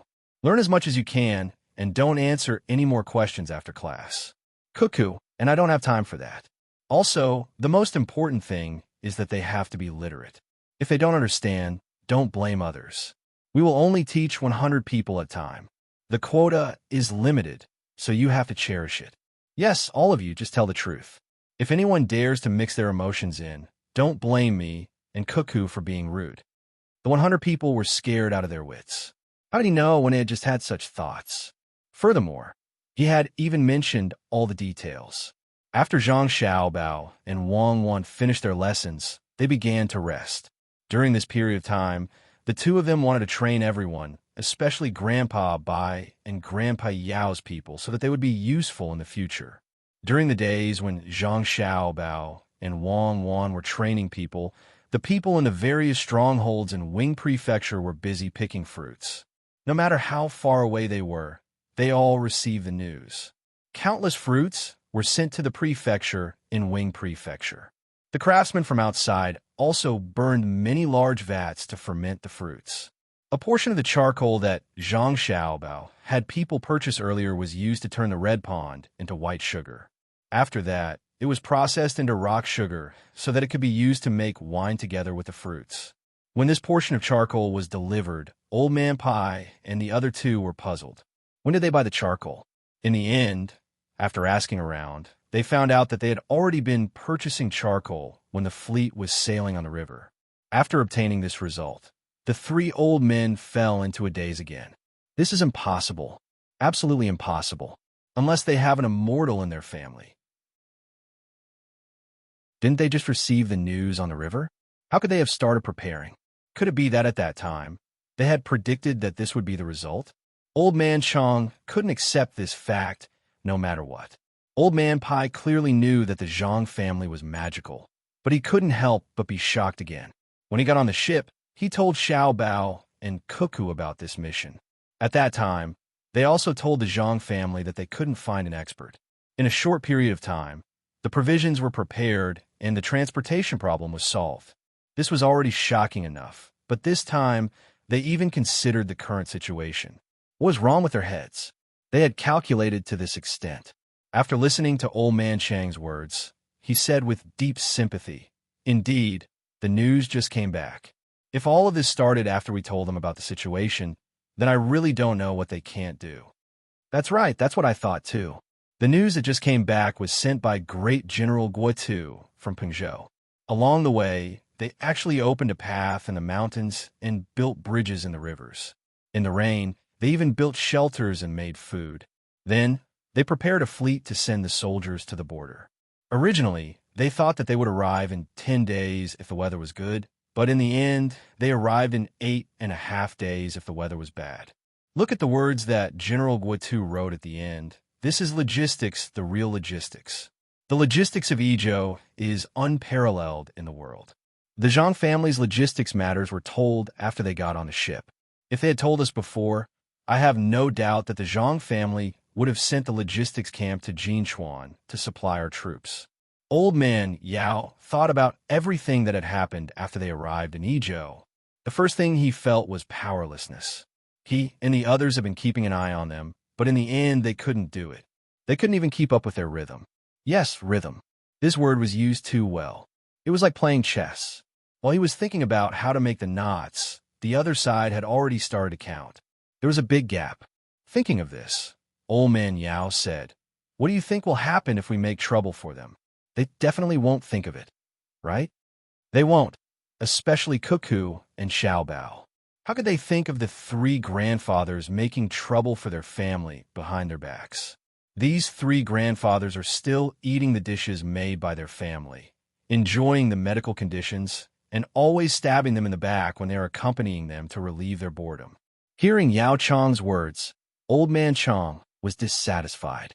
They were eating other people's food, receiving benefits from them, and being respected by them. How could they still want to make trouble behind their backs?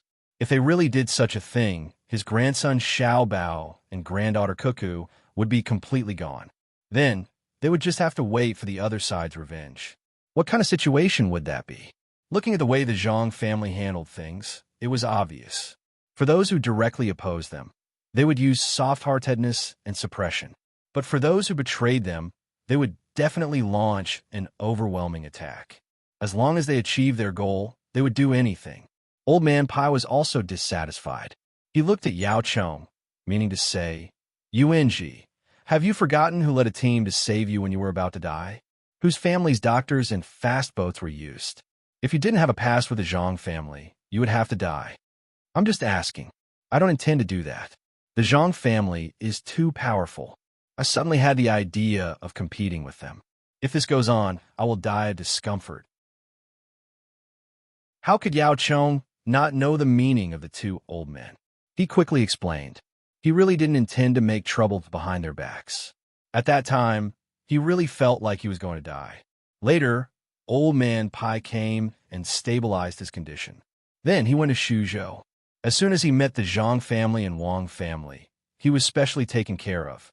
The most powerful medical team of the Zhang family, or the most powerful medical team of the Tang Empire, kept checking his pulse, giving him a prescription, and contacting the people in the restaurant.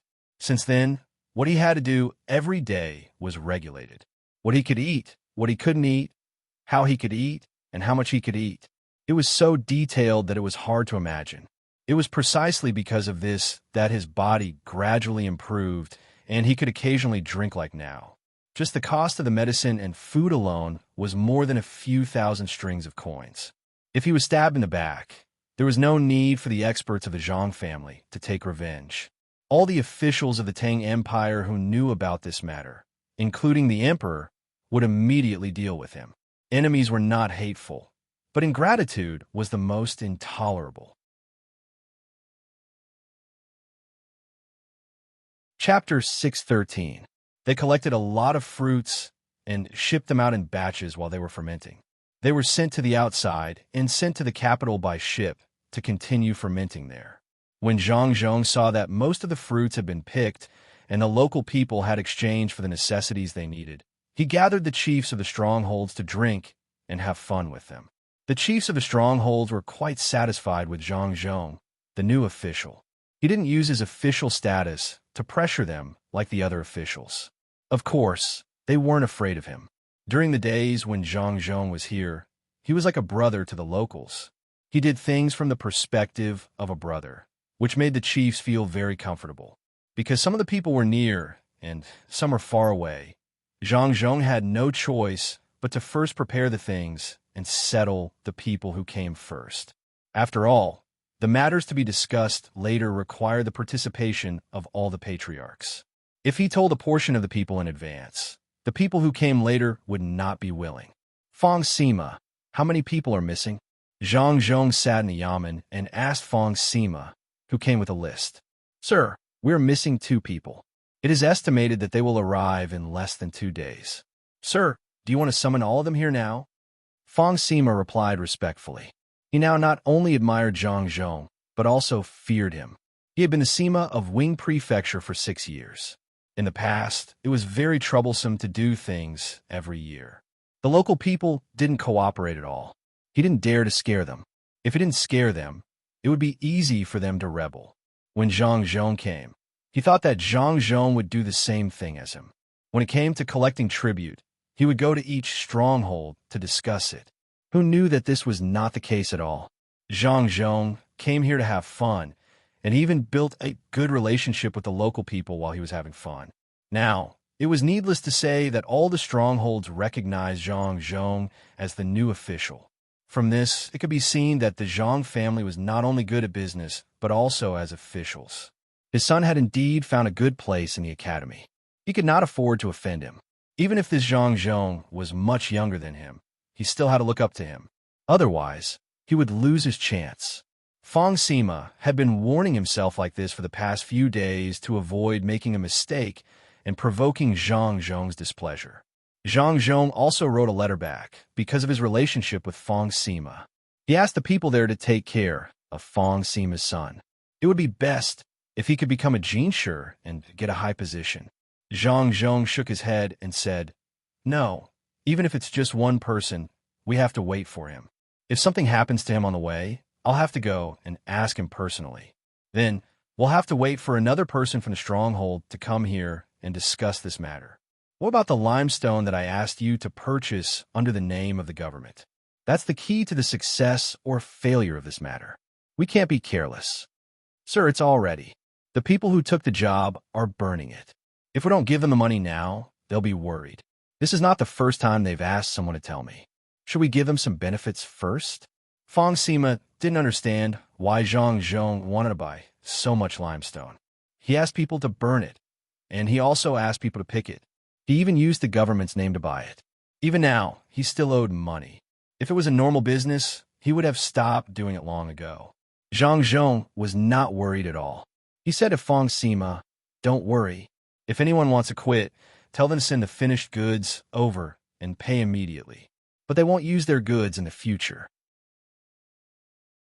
Let's see how many people can stay in the end." "Sir, where do we get the money from?" Fang Sima did not think that the manor could take out the money. "Of course, it's from my family. There's no need for the rest. It's better to use the government's means to solve the problem. Now I understand that as long as it's not necessary to use my family's money, I won't use it." Zhang Zhong was going to experiment with his idea in Wing Prefecture. That was, his family would not easily invest money in it unless they had no other choice. After everything was arranged properly, the two human leaders who had arrived late had finally arrived. The meeting could begin. Old Man Pai and the other two also came to join the fun. They wanted to see what other tricks the Zhang family had. At the same time, they wanted to verify their own guesses. Sometimes this kind of game was really interesting, even if they guessed wrong. One by one, the patriarch sat in the hall, waiting for Zhang Zhong's arrival. At this time, they did not have the usual idea of calling each other brothers. After all, Zhang Zhong invited them in the name of the government. Of course, it was different. In the past, if anyone dared to invite them in the name of the government, they would not come. They would be lucky if they did not fall out with him. But now, they did not feel disgusted with Zhang Zhong at all. Zhang Zhong had brought them a lot of benefits, especially the hospitals in the city. Many people had been treated after they came here. In addition, they collected fruits and exchanged goods with the shops. The lives of the 4,000 or so people in Wing Prefecture were much better. Not to mention other things. They could eat salt every day for every meal. Compared to the past, it was really unbearable to look back on. Zhang Zhong did not make any long-winded speech. He directly told them his plan, which was a part of the plan left by his son. Yes, a part. After this, there would be more.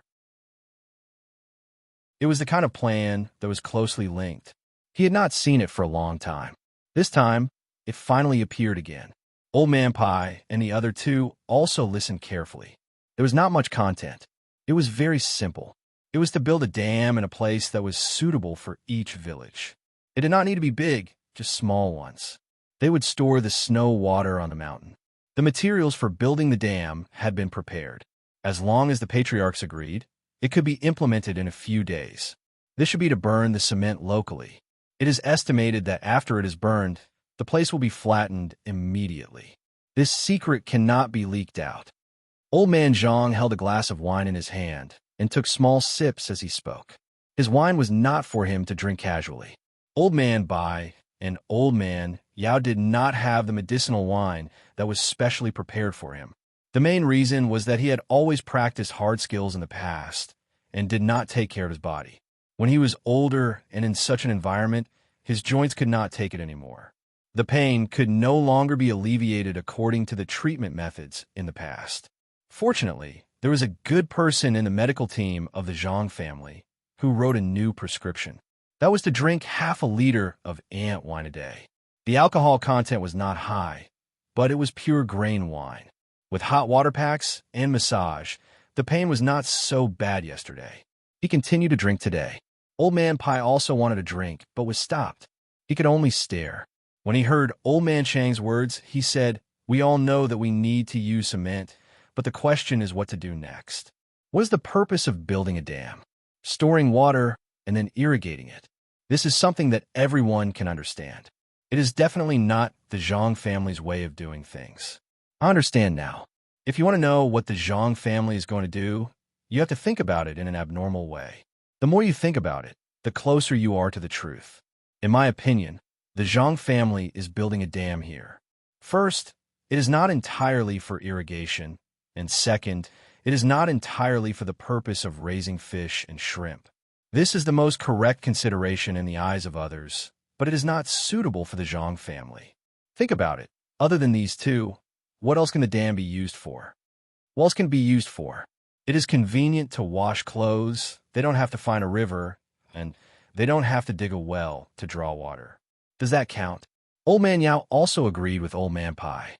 If the Zhang family's plan was so easy to guess, then the Zhang family was not the Zhang family. That would be disappointing. That counts as one, but I don't think it is possible. The Zhang family is not stupid. They would spend a lot of money to build a dam to make it convenient for others to wash clothes. I think they will put a boat on it and wait for tourists to come, Old Man Chang added.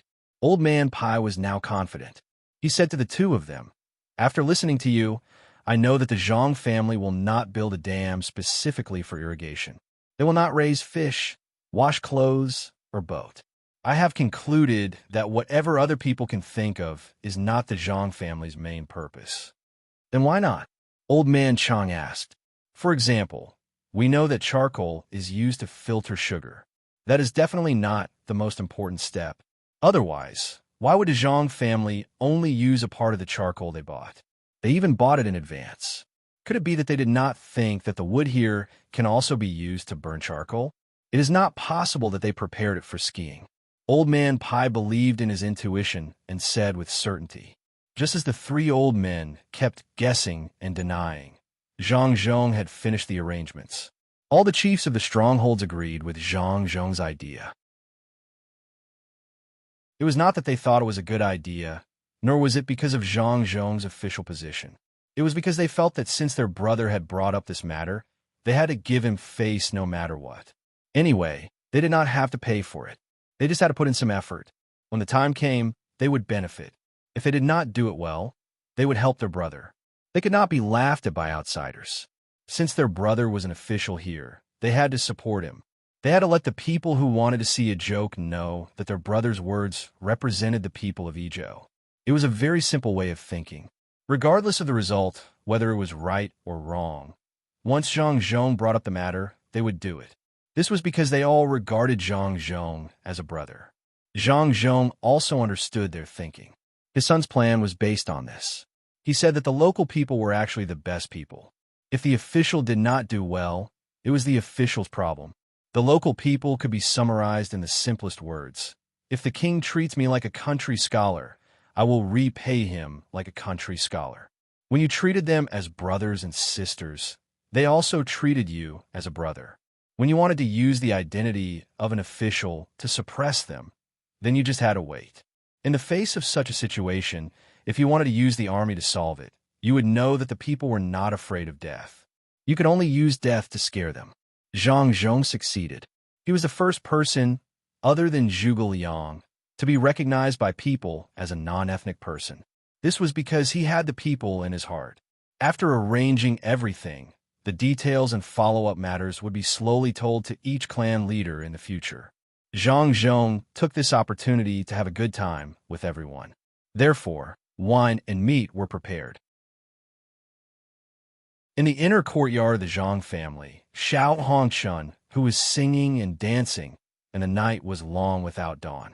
Everyone spent a night that they had never had before. Everyone was present. It was worth remembering. While the people of Idyll were busy building the dam before the autumn harvest, Zhang Xiaobao and Wang Wan also finished the 10th day of lessons. Just as the two of them were preparing to continue the training, Peng Zhou suddenly sent someone to deliver a message. When Zhang Xiaobao and Wang Wan saw the message, they really couldn't believe that Guitu was stupid enough to directly use all the troops in one place. He didn't even feint or restrain them. Does he think that his army is 150,000? That's only 15,000 people. The most infuriating thing is that he didn't capture or kill the people along the way. Isn't that stupid? He's too soft-hearted. Since it's a war, it's either you die or I die. Look at what happened now. We were discovered in advance, and the logistics provisions were burned. Wang Wan complained with a gloomy face. She didn't know what Guitu was thinking. He led such a small number of people, but he still let the local people do what they were supposed to do in the past. At this time, if you can't do it, you can only wait for others to do it. As a general, would he be afraid of carrying too many wronged souls? How good would it be to go home and be a farmer? Zhang Xiaobao also didn't expect Guitu to do such a thing. Did he think that he was an international peace organization or a member of the peacekeeping force? This was an invasion. What was there to say about invasion? Those who should be killed would be killed, and those who should be burned would be burned.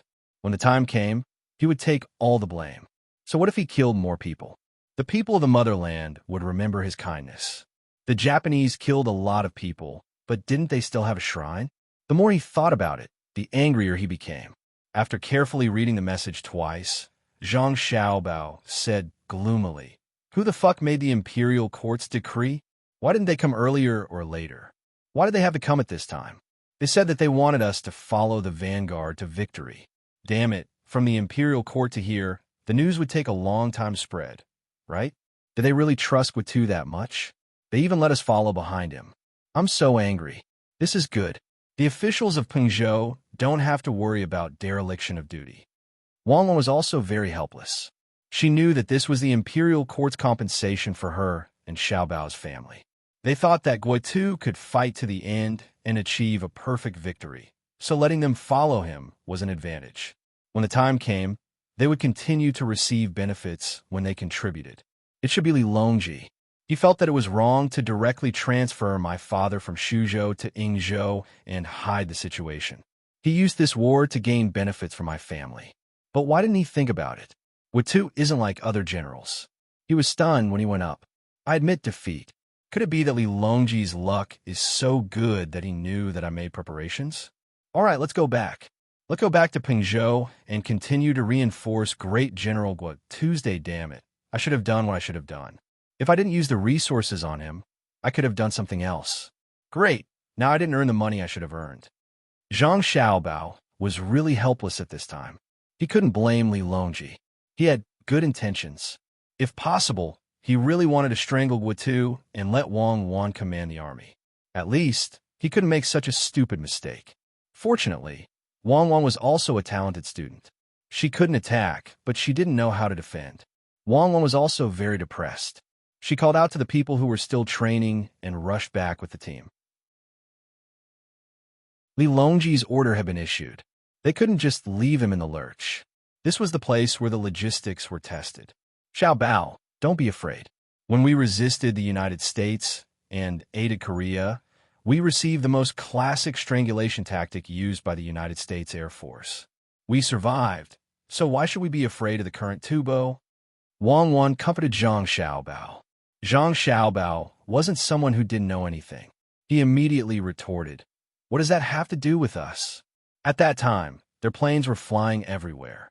If the Soviet Union didn't join the war and sent so many outstanding pilots and planes, do you really think that the anti-aircraft guns hidden in the mountains and the trains would be useful? Then what should we do? We can't do anything even if we tell them. Should we just let them wait for their deaths? Wang Wan asked.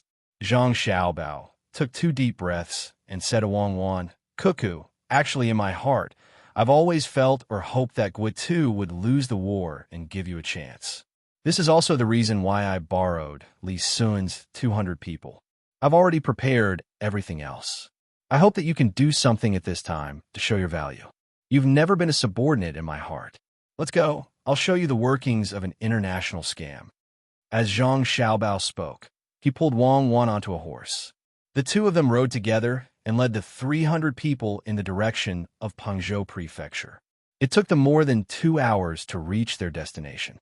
The people in the inner courtyard had already prepared everything according to Zhang Xiaobao's instructions. Wang Wan looked at the things Zhang Xiaobao prepared behind her back and couldn't say a word. Everything in front of her was prepared for her by Zhang Xiaobao to show her value. If he didn't need it, he would immediately go into hiding. But now that he needed it, she didn't need to worry about the equipment. As long as she prepared the battle strategy well, everything would be fine. Xiaobao, these things are prepared for the female general in my heart. Right now, you're no longer a member of the Special Second Division, nor are you China's Overlord Flower. You're a general who commands thousands of soldiers and horses. Take out everything you've learned before and the battle strategy you've slowly figured out after coming here. Let me see the battle strategy that gathered the wisdom of generations of people. At this moment, Zhang Xiaobao felt that this was the most successful moment of his life. He prepared everything for Wang Wan so that Wang Wan could achieve her dreams, instead of standing behind him as an obedient woman. Wang Wan planted a big kiss on Zhang Xiaobao's face and changed into the armor that Zhang Xiaobao prepared for her. She waved her spear and shouted at the 300 people who were equally shocked. Let's go and reinforce the front lines. Logistics camp, follow me. The 300 people now knew what they had to do. They also flipped onto the backs of the prepared horses, picked up their weapons, and led the supply and medical teams behind them to follow Wang Wan and Zhang Xiaobao. While the Pengzhou officials were still in a daze, they rushed out of the pass and headed for Guotu's troops who were blocked on the mountain.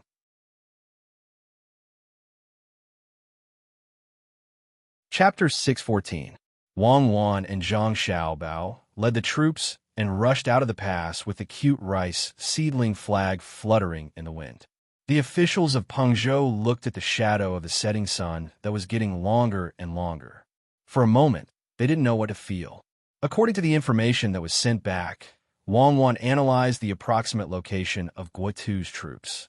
Although the person who came back to report didn't say Guotu's plan, Wang Wan could still understand what he wanted to do. That was to not directly cross the river from Ruoshui and attack Jinchuan. Instead, they would secretly go to the other side of Jinchuan's mountain range and launch a sneak attack on Jinchuan. The idea was not bad, but it was not ruthless enough. Now, their retreat path should be blocked, and the road ahead was open. The Tubo people wanted to lure the Tang army to the most comfortable path forward. Once they entered, they could forget about coming back. I'm sure that Guotu will escape north along Jinchuan's mountain range. Oh, it's called tactical diversion. He won't force a breakthrough. Even if he escapes back, not to mention the loss of troops, the mission will not be completed. Will Ilongji let him go so easily? Of course. He won't go west either. Once he goes in, he will be buried in a foreign land. The Tubo people will send people to surround that place like an iron bucket. As long as a general is not a fool, he won't be able to rush over. However, the mountain range is also getting more and more difficult. If he walks halfway up the mountain, he will be easily discovered by the enemy below and be followed all the way up. If he goes up, he will be waiting to become an ice sculpture. This time, Guotu can recite a poem. The Green Mountain is blessed to bury the loyal bones. Why should he bury the corpse on the battlefield? Wang Wan opened the military map here and compare it one by one. Then, she analyzed it for Zhang Xiaobao to hear. Zhang Xiaobao didn't understand military matters. To be precise, he could fool people, but it was a dream to ask him to analyze the situation of a battle. If this kind of professional knowledge could be mastered so easily, then he would really become a god. At the very least, he would have to lead the army and fight a few battles before he could think clearly. Looking at the troops behind, Zhang Xiaobao found a place on the map that was easy to go up the mountain and said, "Do we need to reinforce from here?" "No, you've seen it for yourself. Don't the Tubo people know which part of their territory is suitable for others to enter? Head north. Continue to head north. Make use of our current mobility to rush ahead of the two armies. I estimate that we will need to travel for 4 days. Let's hope that Guotu's army won't travel too fast on the mountain. That way, the Tubo people will be able to catch up faster. When we turn from the north to the west and prepare to go up the mountain to provide reinforcements, we will bump into the Tubo army at the west of Jinchuan. With the amount of people we have, we can only run if we bump into them. If we can't run away, then we'll just kill one to break even. If we can't kill two, then we'll make a profit." Wang Wan's hand drew a line on the map. Once they passed through the checkpoint, they would head north. Zhang Xiaobao was worried and asked again, "Then Guotu and the others still have food?" "It's long gone. When the informants return to Pengzhou, their rations will be eaten. The rations in the early stages will be burned. How many days of rations do you think they can bring with them? Now, I reckon that they have killed most of their horses and are hunting wild animals in the mountains. They are also looking for edible wild vegetables and fruits. Wang Wan had already thought of the general situation. This kind of thing was too common in the history of war. Some people escaped, reorganized their troops, and looked for an opportunity to obtain the final victory. Some people were drowned in the river of history. As for a person who could immediately organize an effective sneak attack and obtain a great victory in such a situation, she had never heard of anyone who could organize an effective sneak attack and obtain a great victory. I remember now. Then we have to go over and help. Even if we can't attack the enemy, we have to deliver the food to them. Zhang Xiaobao could imagine the situation when so many people had no food on the mountain. Of course, if it were the people from the protection team, he wouldn't have to worry. If the 15,000 people were all part of the protection team, they would at least be able to kill more enemies. However, it was impossible to rely on the resources on the mountain for supplies. There were too many people and too few resources unless they could spread out. Wang Wan looked up at the sky and pretended that it was sunny.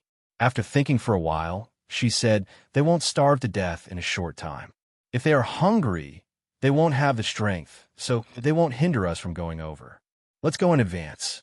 I want to see if the Tibetan army can also surround us in the desert."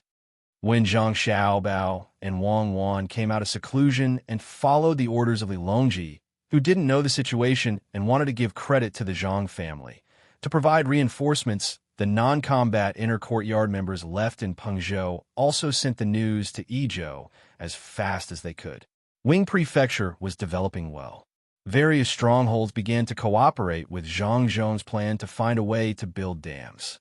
They diverted water away from places that originally had water and directly built dams in places that couldn't hold water or had little water.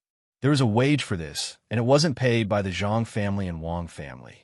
It was put in the profit of the cement and paid in advance with the profits of the prefecture. To be precise, it was owed.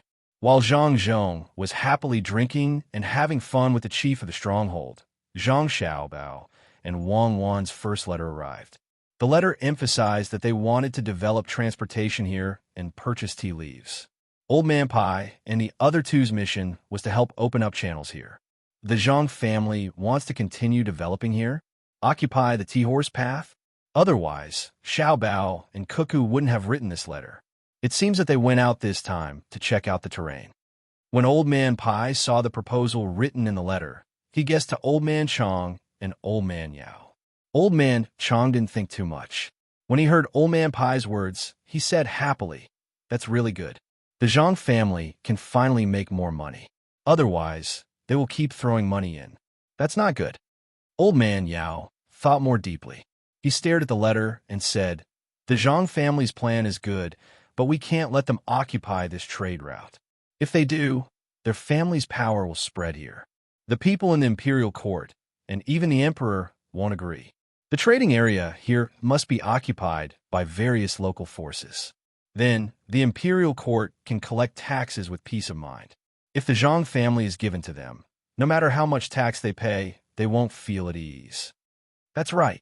The Zhang family is giving the imperial court a difficult problem. If they are not allowed to carry out the tea horse trade here, then the money owed to them will have to be returned to them. But I always feel that things are not that simple.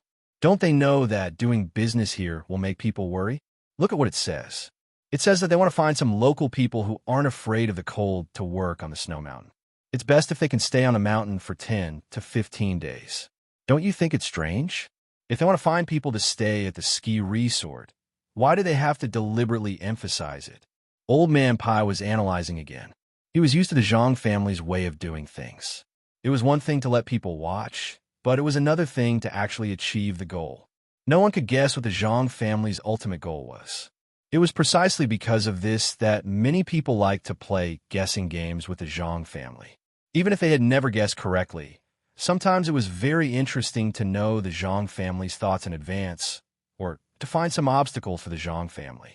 Old Man Chong saw the two of them talking so mysteriously, so he said in annoyance, "Who cares what they want to do? When the time comes, it'll be fine as long as we don't agree. When the war is over, we'll know what the Zhang family's plan is. If they want oranges, we'll give them dates. I understand what you mean and what the imperial court is thinking. That is, we can't do everything according to the Zhang family's plan. It's easy for things to go wrong, and they have to mess up what was going smoothly for the Zhang family. Old man Chang now understood. The Zhang family was too powerful, so those who truly cared about national affairs couldn't give the Zhang family too much freedom. Otherwise, it would be difficult to control them in the future. I'm just afraid that the Zhang family's plan isn't so simple. They set one trap after another, making people confused. They don't know what the Zhang family's final plan is. Even if the Zhang family and Wang family are given the official positions they deserve, they can't relax. After being set up once, with the Zhang family's strong personality, they won't be able to get back at them. Think about it again. Things won't be so simple. When they really find out, it'll be difficult to stop them. Unless they arrest everyone in the Zhang family, the emperor won't do something like that would destroy the Great Wall. Old Man Pai was still carefully reading the contents of the letter, trying to get some inspiration from it. Old Man Chang couldn't think of anything, so he sat on the side and drank tea alone. Old Man Yao frowned and tried hard to put himself in the Zhang family's shoes. This was a new term that he had learned. It was called thinking from another's perspective, and it was very helpful. Zhang Zhong also thought about his son and daughter-in-law's plan. He also couldn't understand why they would send back a letter that everyone could see at this time. It was as if they were afraid that Old Man Pai and the other two wouldn't know. So they specifically wrote details for the three of them to help. Compared to Old Man Bai and the other two, Zhang Zhong was not willing to spend more effort. Regardless of whether his son and daughter-in-law were scheming against others or if they really wanted to earn more money, as long as they followed the instructions in the letter, they would definitely not go wrong. Thus, Zhang Zhong began to look for suitable people in the area and around to sign a contract. When the time came, he would cooperate with his son and daughter-in-law. 4 days later, Zhang Xiaobao and Wang Wan finally arrived at the place that Wang Wan had thought of. After resting for a while, they began to move towards the mountains in the west. Along the way, whenever they encountered a village, they would try to avoid the big ones and kill all the small ones. Zhang Xiaobao and Wang Wan even personally killed a few people. It would be a lie to say that it wasn't painful to watch one life after another disappear in front of their eyes. Fortunately, the two of them already knew the cruelty of war. Rather than exposing themselves and losing their lives, it was better to let others die. Not only the two of them, but even Old Man Pai, Old Man Yao, Li Sun's bodyguards, and the people from the seedling protection team had to see blood on their hands. Zhang Xiaobao and Wang also had to temporarily act as mentors and give psychological counseling to the people who killed. They didn't want the people they brought along to end up like the American soldiers from more than 100 years ago who returned home after fighting in the Korean War and suffered from many sequelae. According to the records, when the People's Liberation Army was under the sound of the charging horn, it was a kind of suicidal charge. The horn didn't stop, and they continued to charge, causing great psychological pressure to the American soldiers. Many people didn't even dare to listen to the sound of car horns when they returned home. The People's Liberation Army, who had fought many wars, had fewer sequelae. The main reason was because of the existence of mentors who could also be said to be battlefield psychologists. They turned killing and war into an existence that protected their beliefs. Through various means, they let the soldiers know that they were right to kill and that it was wrong to not kill. The effect was quite good. Now, Zhang Xiaobao and Wang Wan were like this. They repeatedly emphasized how the people of Wangjiang died and how miserable they were when they died. They also said how arrogant the people of Tubo were. They were clearly asking for peace, but they actually said it in the tone of a victorious country. Moreover, they were always attacking the border. Under such psychological counseling, more than 300 people finally got used to killing people bit by bit. Even Zhang Xiaobao and Wang Wan seemed to feel that they were right to kill, even if they killed civilians. Since their civilians support their political system, then they have to bear the consequences and responsibilities accordingly. Especially when Guitu let them go, they still went to report. This shows that they are not ordinary civilians. Zhang Xiaobao continued to give ideological guidance during the night's rest. He said this to more than 300 people who had personally participated in the killing. In his heart, he was thinking about the information he learned in the past. During the Sino-Vietnamese War, the Vietnamese civilians wrapped explosives around their bodies to blow people up. He used this to make himself feel less uncomfortable. When more than 300 people were thinking the same, Zhang Xiaobao turned his head to look at Wang Wan. Seeing that Wang Wan's expression was very calm, he could not help but admire her. It seemed that he was not as good as Wang Wan in this aspect. Even though he had killed many people in the past, after all, the people he killed were people who he thought deserved to die. At that time, his thoughts were very simple.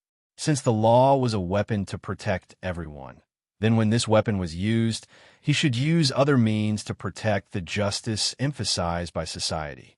Wang Wan saw Zhang Xiaobao looking over, smiled, and said, "Are you still not feeling well? Actually, it's nothing.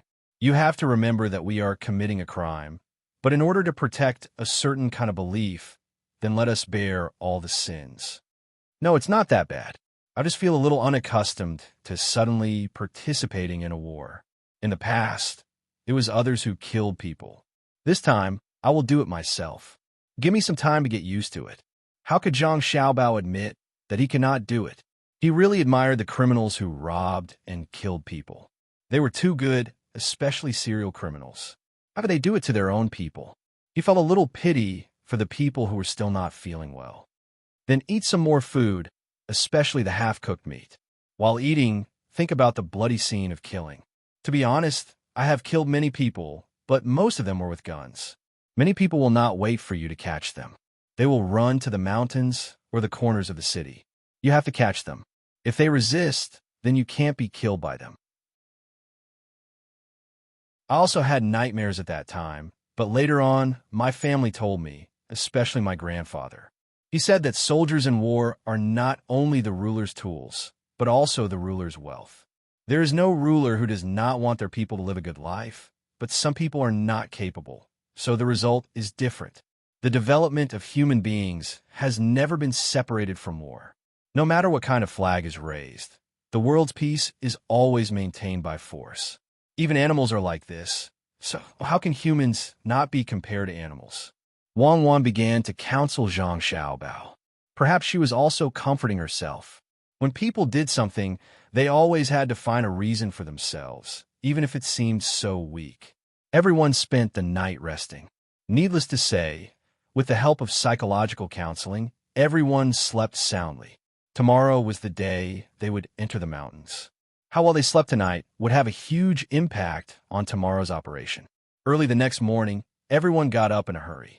After eating a half-full breakfast, they sped up their pace. When it was almost evening, everyone finally saw the mountain range in front of them. If it was not for the map, no one would know how long this mountain range was. It looked like there was no end to it. At this time, Wang Wan did not let the small supply team continue to follow them. She let them continue to advance north along the mountain range under the leadership of Old Man Pai and Old Man Yao. She also let them not kill the villagers they occasionally saw on the way and gave them all the horses. If they encountered people chasing after them, they would take enough food to eat for half a month and continue north until they entered the desert. At that time, there would be people to take care of them. After the burden left, Zhang Xiaobao and Wang Wan led the rest of the people to carry large bags and began to climb up the mountain. They also let the people who did not leave erase the traces to avoid being discovered by the Tubo people. As Zhang Xiaobao and Wang Wan's figures disappeared into the forest, the rest of the people began to prepare and then quickly headed north. They did not need to directly participate in the war. They only needed to protect themselves. 3 days later, Peng Zhou's letter was sent to Idyll. This time, Old Man Pai and the others did not see it. Only Zhang Xiaobao and the Wang family knew what was written in the letter. When Zhang Zhong saw this news, he was completely dumbfounded. He did not expect that this trip, which was supposed to be like a vacation, would have a different meaning. His son and daughter-in-law actually personally led the troops to reinforce them. He really wanted to grab Li Longji's neck in Beijing and ask him what he was planning. However, he also knew that he could not blame him. When he sent the letter, the battle had not started yet. He originally thought that it would be an easy attack, but it turned out to be like this. No one could have expected it. Sigh. Good intentions have made a mistake. Zhang Zhong sighed. He really wanted to go and help on behalf of his son and daughter-in-law, but he also knew that he did not have the ability. If he went, he would definitely not be able to come back alive. Zhang Wang clan and the people of the Wang family also stayed here. They also knew about Xiao Bao and Cuckoo's situation. Wang Wan's father was a general, but it had nothing to do with war. In fact, he could barely recognize the words on the letter, and he even mispronounced a few words. Seeing Zhang Zhong's reaction, he immediately became anxious and said to Zhang Zhong, "Isn't Xiao Bao's group too few people? Why don't we call Bai Shu and Yao Chang's people, as well as the guards in our inner courtyard to help?" "What nonsense are you talking about? We can't let others know now. Besides, even if we go there, we won't be able to find them. They have been out for so many days, who knows where they went. I just hope that they don't meet the Tubo people. Otherwise, what will happen to my Cuckoo and Xiao Bao?" Wang Wan's mother was also anxious, but she also knew that there were many things that she could not say. She kept praying in her heart, and she begged all the gods, hoping that Xiao Bao and Cuckoo could come back safely. Zhang Wang clan was the calmest at this time. It was not that she was not worried, but she knew that it was useless to worry. She comforted everyone. Xiao Bao and Cuckoo are not ordinary people. They are gods. Even if others are dead, no one can stop them if they want to come back. Instead of being anxious, it is better to settle the things here first. When they come back, we don't have to worry anymore. Zhang Wang clan's words were really effective. When the people of the two families thought of Xiao Bao and Cuckoo's magic, they felt a little relieved. They thought that if two gods went over, even if they were little gods, ordinary people would not be able to hurt them. Therefore, one by one, they began to cooperate with Zhang Zhong, trying their best to settle the things in Idyll. They did not have to wait for the children to come back and have to be busy again. Guitu walked on the mountain road with difficulty. In fact, there was no road. There were many people walking on it, so it became a road. There were people in front of him cutting branches, making it more comfortable for the people behind to walk. "It's all my fault, it's all my fault. If I had known, I would have killed all the people, tied them up, and sealed their mouths." Unexpectedly, it didn't work. They must have told on us. Otherwise, how could we be discovered by the Tubo army? It's good that they're dead. If we fail and go back, how can we face Zhang Zhong's logistics camp? Guitu usually read a lot of military books, and he even passed the military examination. However, this was his first time fighting a war. Back then, when the imperial court used the sand table to make deductions, he was the most powerful general of the same period. That was why he was sent out. In the end, before he could even touch the enemy's city, he was already in danger. Out of the original 15,000, only 12,000 were left. It was unknown whether the other 3,000 were all dead, or if some of them had lost their way in the mountains. The provisions they were escorting were also gone. When the military staff at the side saw that Guitu seemed to have lost his fighting spirit, he hurriedly advised, "General, you can't be so reckless. The soldiers are still waiting for you to lead everyone to attack Jinchuan. There's still 12,000 people. As long as we avoid the Tubo army, we can continue to stop them." Although he said that, the military staff was already in despair. It was true that there were 12,000 people, but there was no food left. If this continued, not only would they not be able to break out of the encirclement, they would also starve to death. When they rushed down, they would have no energy. How could they fight? The scariest thing was not fighting desperately, but that the Tubo army would not give them a chance to fight desperately. Once they rushed down, the Tubo army would retreat and widen the encirclement. How far could they rush? Perhaps the general and himself could escape. At that time, there would be only 1,000 people left. 500 people? Or dozens of people? Not to mention how to explain to the emperor when they returned to the capital. Even the logistics camp in Pengzhou would be ashamed to see them. Along the way, the The Tubo army had done everything they could, hoping that they would be victorious.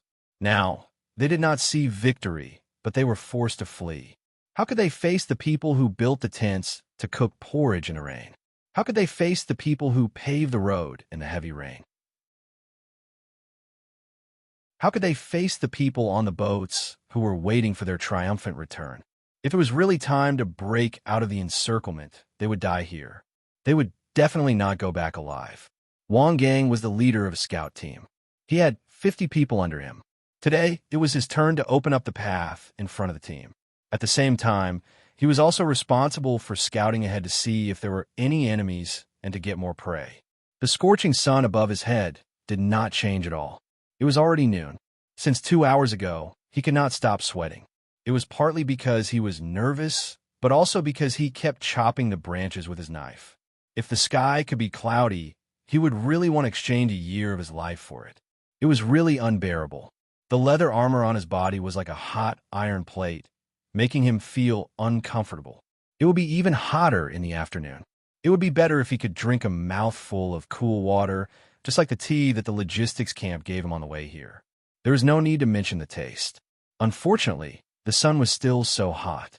Although the forest could block a lot of the sunlight, it was unbearably hot in the forest. What about going up? They would freeze to death. He could not go up. He definitely cannot go up. Once he went up, he would be even more tired. Moreover, it would take a lot of effort to breathe. At the same time, his hungry stomach would be even more unbearable.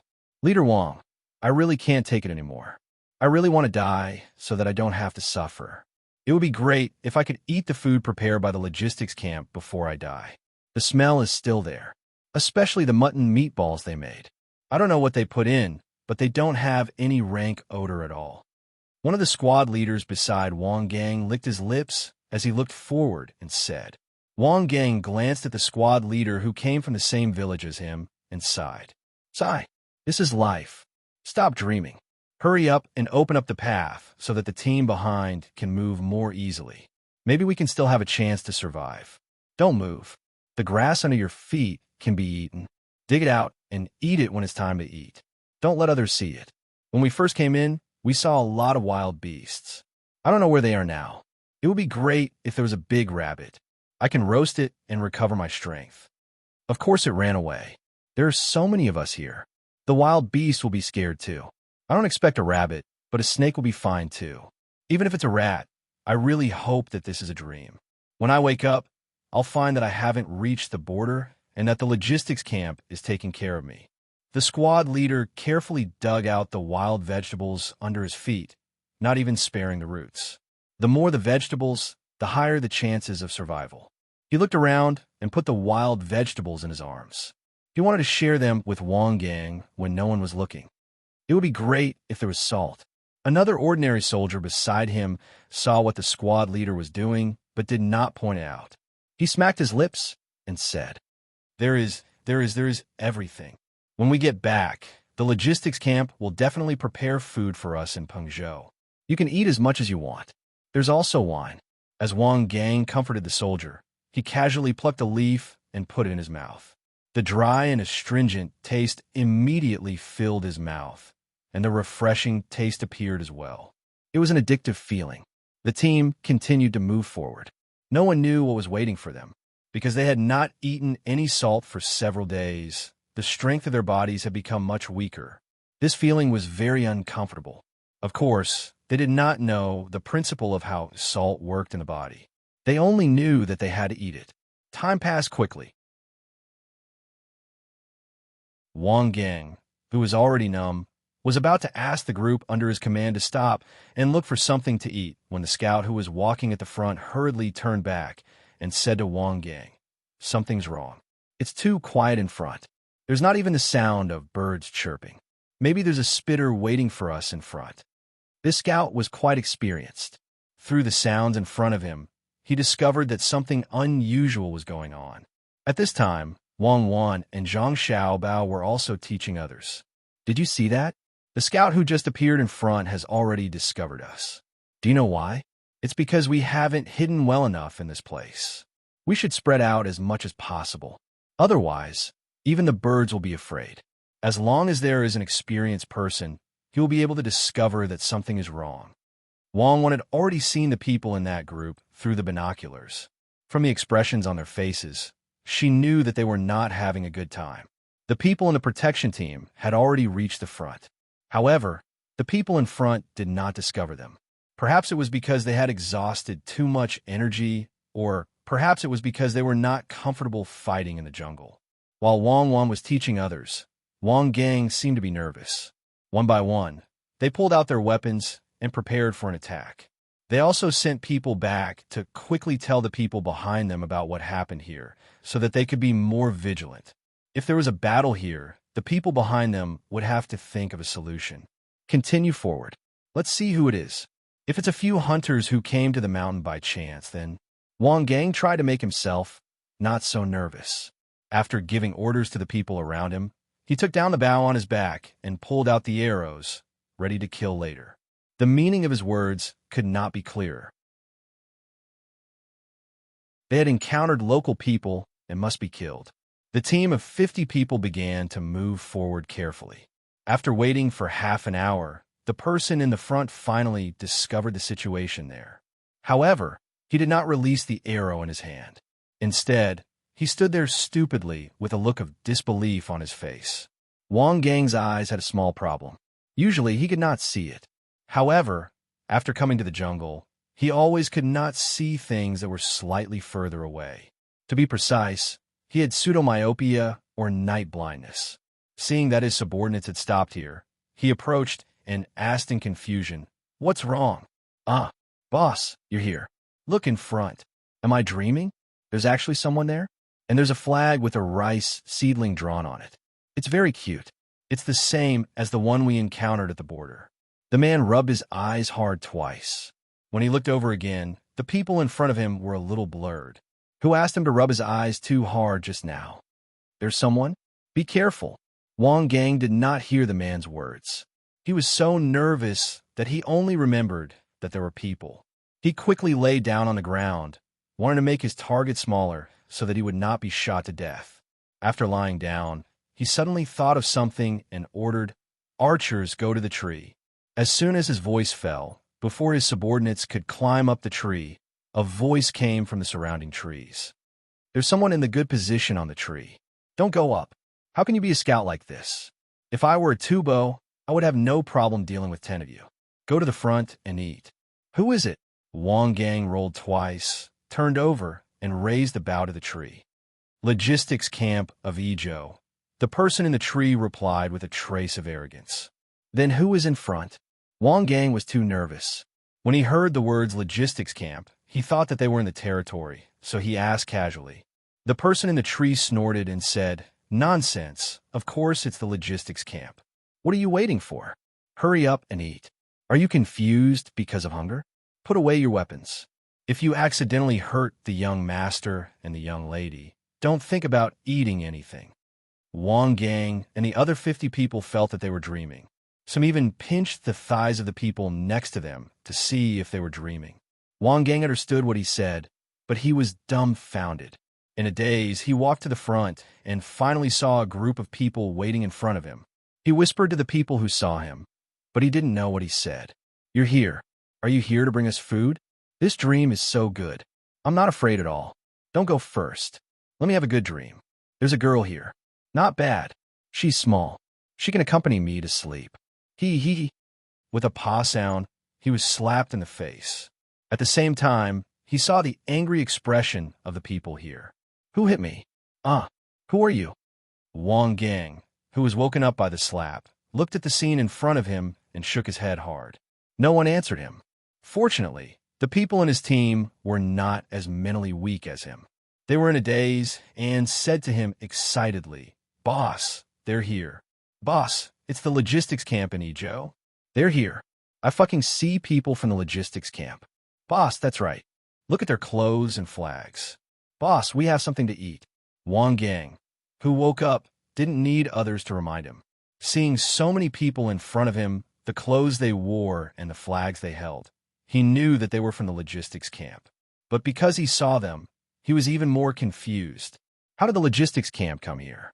If the surrounding scenery didn't tell him that this was the territory of Tubo, he would have thought that he was in the territory of the Tang Empire. Zhang Xiaobao stopped the subordinate who was about to slap Wang Gang again and said to him solemnly, "The logistics camp in Idyll is here to receive you by imperial decree." It's really the logistics camp? Quick, send the news to the people behind. Wang Gang had forgotten the pain on his face. He screamed and ordered his subordinates. Soon, the news was sent to Guitu's. Looking at the two scouts in front of him and hearing what they said, Guitu blinked his eyes that didn't have many eyelashes and repeated in disbelief, "The logistics camp in Idyll is here. They appeared in front of us. Do you believe it?" The two shook their heads at the same time. "Then why are you here? Are you kidding me?" Guitu roared. "But we did see people and that lovely flag." One of the two replied timidly in a small voice.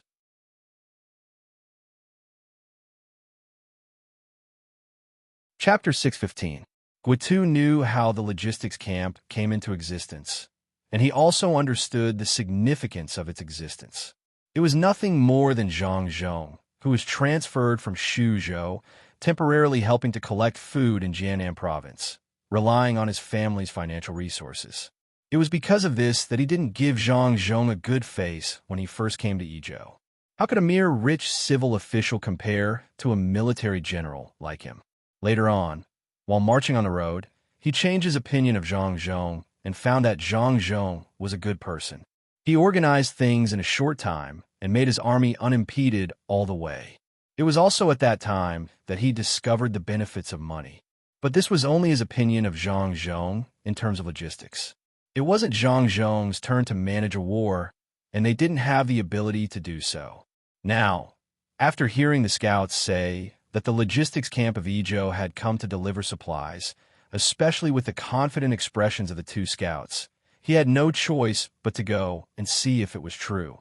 Thinking of this, Guitu tidied up the extremely uncomfortable armor on his body and ordered the two lead the way. After the two scouts finished their report, they were still thinking about the situation they had just seen. It was like a dream.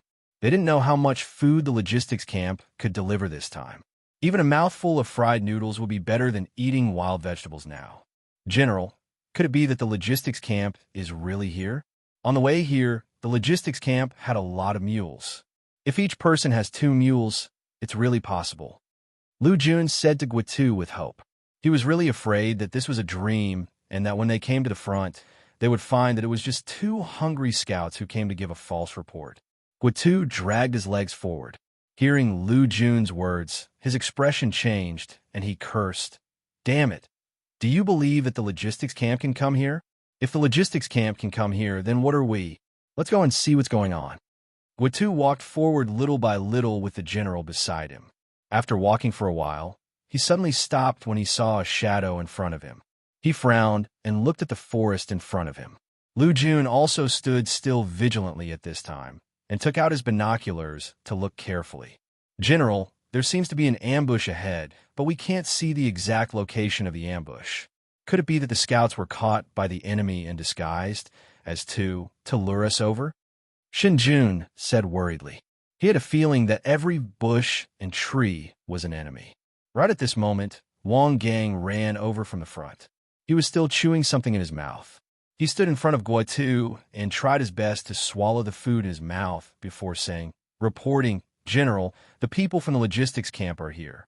They even brought us a lot of food. Drink some water." Guitu looked at Wang Gang, who had choked on something and was finally relieved. He knew Wang Gang. He was a pretty good scout. After giving the order, he strode forward. Since he had already confirmed that the people in front of him were from the logistics camp, he couldn't be as careful as before. He didn't want to be looked down upon by the people from the logistics camp. After a few breaths of time, Guitu and the group of generals finally arrived in front of Zhang Xiaobao and Wang Wan. There were only about 20 people here, and they were chatting with the scouts. In fact, it was mainly them who were asking questions. The scouts answered vaguely while eating. At this moment, Guitu's feeling of being surrounded was even stronger. He felt as if someone could take his life at any time. He looked around but couldn't see anyone. This situation was unusual. At this time, Zhang Xiaobao walked up and opened the decree in his hand for Guotu to see. At the same time, he said, "Great General Guo, quickly call people over to get the food. The Tubo soldiers behind us may appear at any time." Guotu didn't look at the decree first. Instead, he carefully looked at Zhang Xiaobao. Whose child was this? He was still so young, but he was so much better than other children of the same age. He should be 13 years old, 14 years old. The tight clothes on his body matched with the leather armor on the outside. He looked quite spirited. His own family's children were also around this age, right? Compared to this child, he was more powerful, but not delicate enough. Not bad, good child. Why do you look a bit like someone? Who was it? While thinking, Guotu's gaze moved to the decree. He read it from the beginning to the end and finally knew who the child in front of him looked like. Zhang Zhong. The emperor asked the logistics camp to follow and provide support. This was Zhang Zhong's matter. This child should be from Zhang Zhong's family. He didn't expect that a civil official like Zhang Zhong would give birth to such a good child. Could it be that he was from a rich family? You are Governor Zhang's child? Where's your father? No matter what, Guotu was still a great general. He naturally had to find the appropriate person to talk to. After reading the decree, he tried his best to ask Zhang Xiaobao in an amiable manner. At this time, he no longer doubted whether the logistics camp was real. He suppressed the puzzlement and unwillingness in his heart and wanted to see Zhang Zhong. "Yes, I am the eldest son of Zhang Zhong, the governor of Idyll province. My name is Zhang Xiaobao. My father is governing Idyll province. He sent me and Cuckoo to help," Zhang Xiaobao said solemnly. However, his biological age was still there. The more he was like this, the cuter he looked. Wang Wan also stood up with her chest out. She was now a general, so she couldn't be weak. When the two stood together, people's eyes lit up. What a perfect pair. Zhang Zhong was lucky. He had heard of this Cuckoo on the way here when he chatted with the person in charge of supplies. She was the future daughter-in-law of the Zhang family. What they didn't expect was that Zhang Zhong actually let people bring the two of them here. He probably wanted to see the bloody and cruel battlefield. Unfortunately, they came at the wrong time. They might not even have the chance to go back alive. Zhang Xiaobao and Wang Wan tried their best to appear more mature so that no one would look down on them. However, no matter how they tried to act, it was hard for people to associate them with the leaders of the logistics camp who came over this time. Guotu had been in a bad mood because of running away for several days. At this moment, when he saw the two big boys standing in front of him with serious faces, he finally felt better. He reached out to touch Zhang Xiaobao's head and said, "Good, good. Okay, be good. Call the person in charge here. I have something to ask. Tell Uncle, how old are you?" Zhang Xiaobao stood there gloomily and looked up at Guotu's day. He really didn't know what to say. Didn't he see that he was holding the imperial decree? If he wasn't the person in charge, would he dare to hold the imperial decree? Looking at the similarly gloomy Wang Wan from the corner of his eye, Zhang Xiaobao gave up the idea of being treated as an adult. He smiled and said 10 years old. In fact, he was only 9 years old. It was still a fake age. After the new year, he would be 10 years old. Then where's the person in charge? Guotu nodded. It was not strange that the two boys were older than normal. He had a guard son at home. At 12 years old, he looked like an 18 or 19-year-old. Only Cuckoo and I are in charge. We were originally in Pengzhou waiting for the victorious return of the army.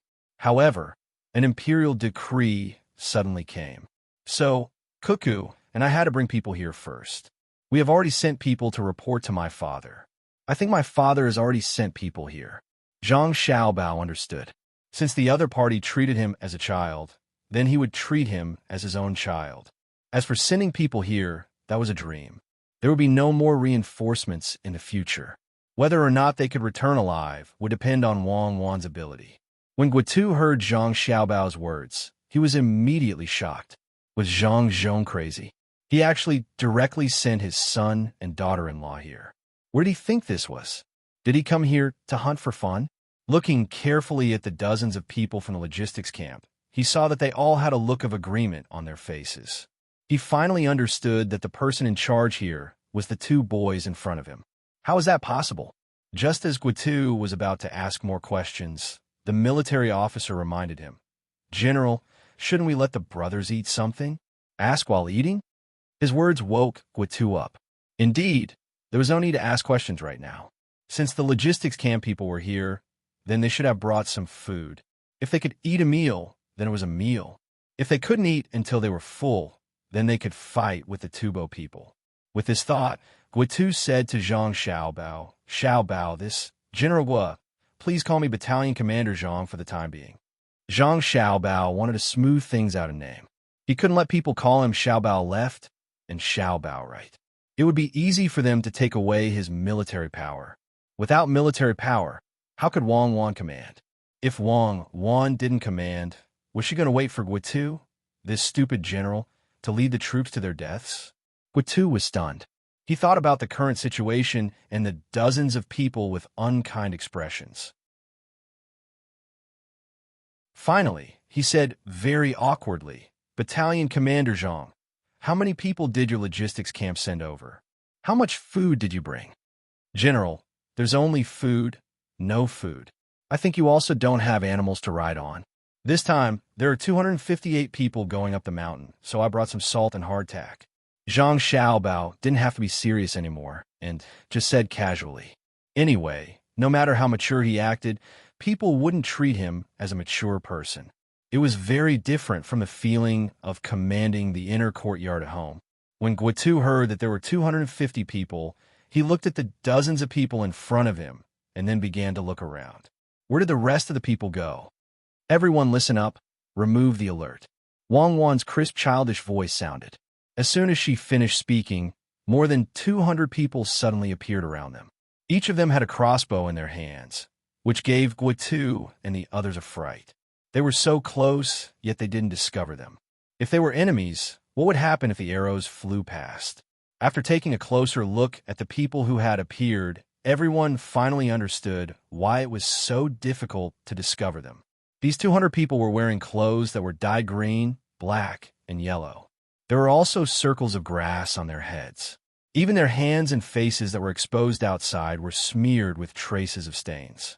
Not to mention that they were dozens of steps away. Even if they were squatting on the side of the road, they wouldn't be discovered if they weren't careful. The adjutant at the side was very curious.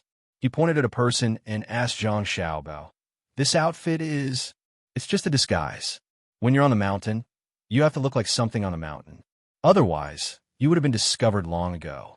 Spread out and continue to be on guard at the periphery. Let our brothers have a good rest." Zhang Xiaobao explained and then gave the following orders. The people who just appeared once again disappeared into the forest. No one knew how they ran, but no one could find any trace of them more than 100 steps away. Guitu was very conflicted at this time. To be precise, he was very jealous. He didn't pay attention to the two children in front of him, but he couldn't help but think about these 200 people. His subordinates were not at this level. Even his personal guards were not at this level. These people were actually from the logistics camp. Looking at how they obeyed orders, it was clear that the two children's words were very effective. They would do whatever they were told. Where did they come from?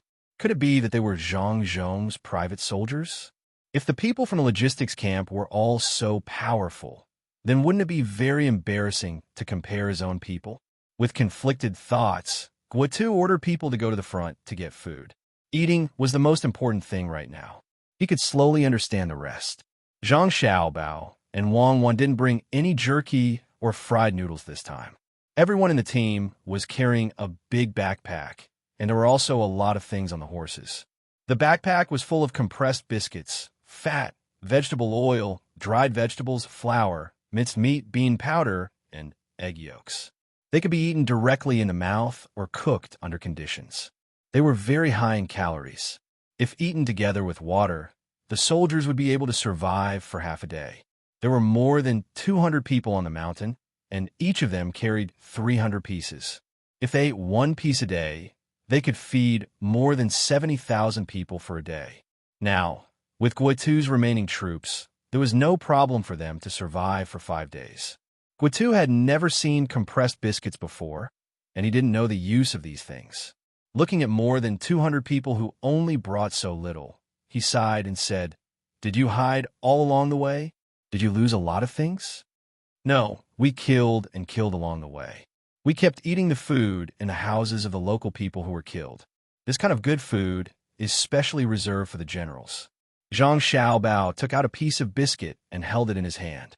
Before anyone asked, he said, "This is called compressed biscuit. The calories, no, the amount is very high.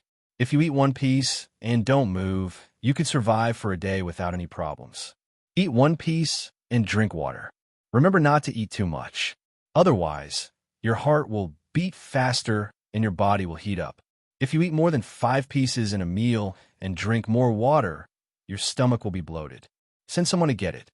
At the same time, call the injured people here." The logistics camp also prepared some medicine, but not much.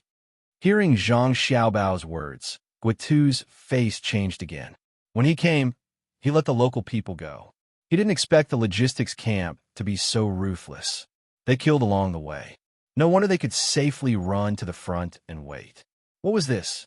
Who was the logistics? Who was the main force? But he also knew that he couldn't blame the logistics camp for doing too well. If he had to blame someone, he could only blame himself. But if they really killed along the way, who gave the order?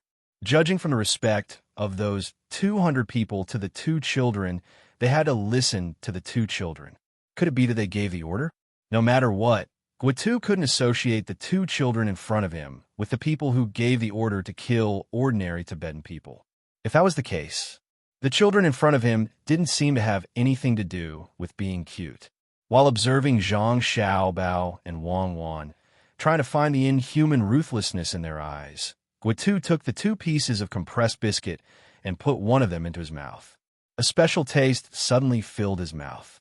The first feeling was that it was oily and sweet. It was as if he would be full without waiting to swallow it. The second feeling was that it was fragrant. The taste of chopped green onions increased his appetite. The taste of ginger could stop him from vomiting. The third feeling was that it was chewy. After holding it in his mouth for a while, the originally hard compressed biscuit became soft. There was also the taste of meat and egg yolk. It was delicious. If he didn't know that it was specially used as military rations for soldiers, he would easily eat it as a snack. It was good stuff. No wonder he didn't want to eat too much. How did the Zhang family think of this? If every soldier carried a big bag of compressed biscuits, why would there be a need for food?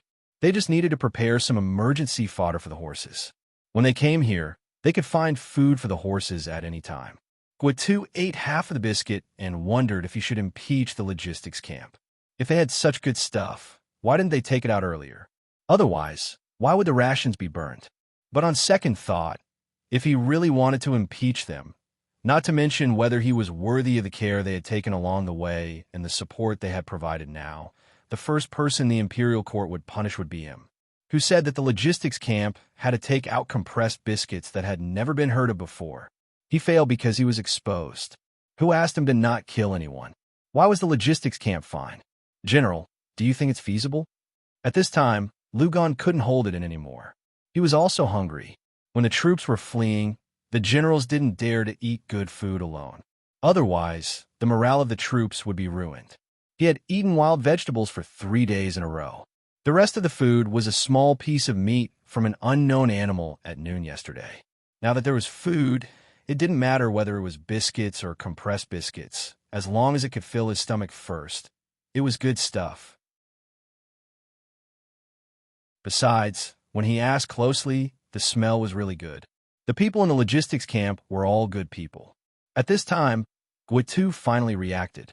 Thinking that there were more than 200 skilled people in the logistics camp helping to guard against them, his people could rest at ease.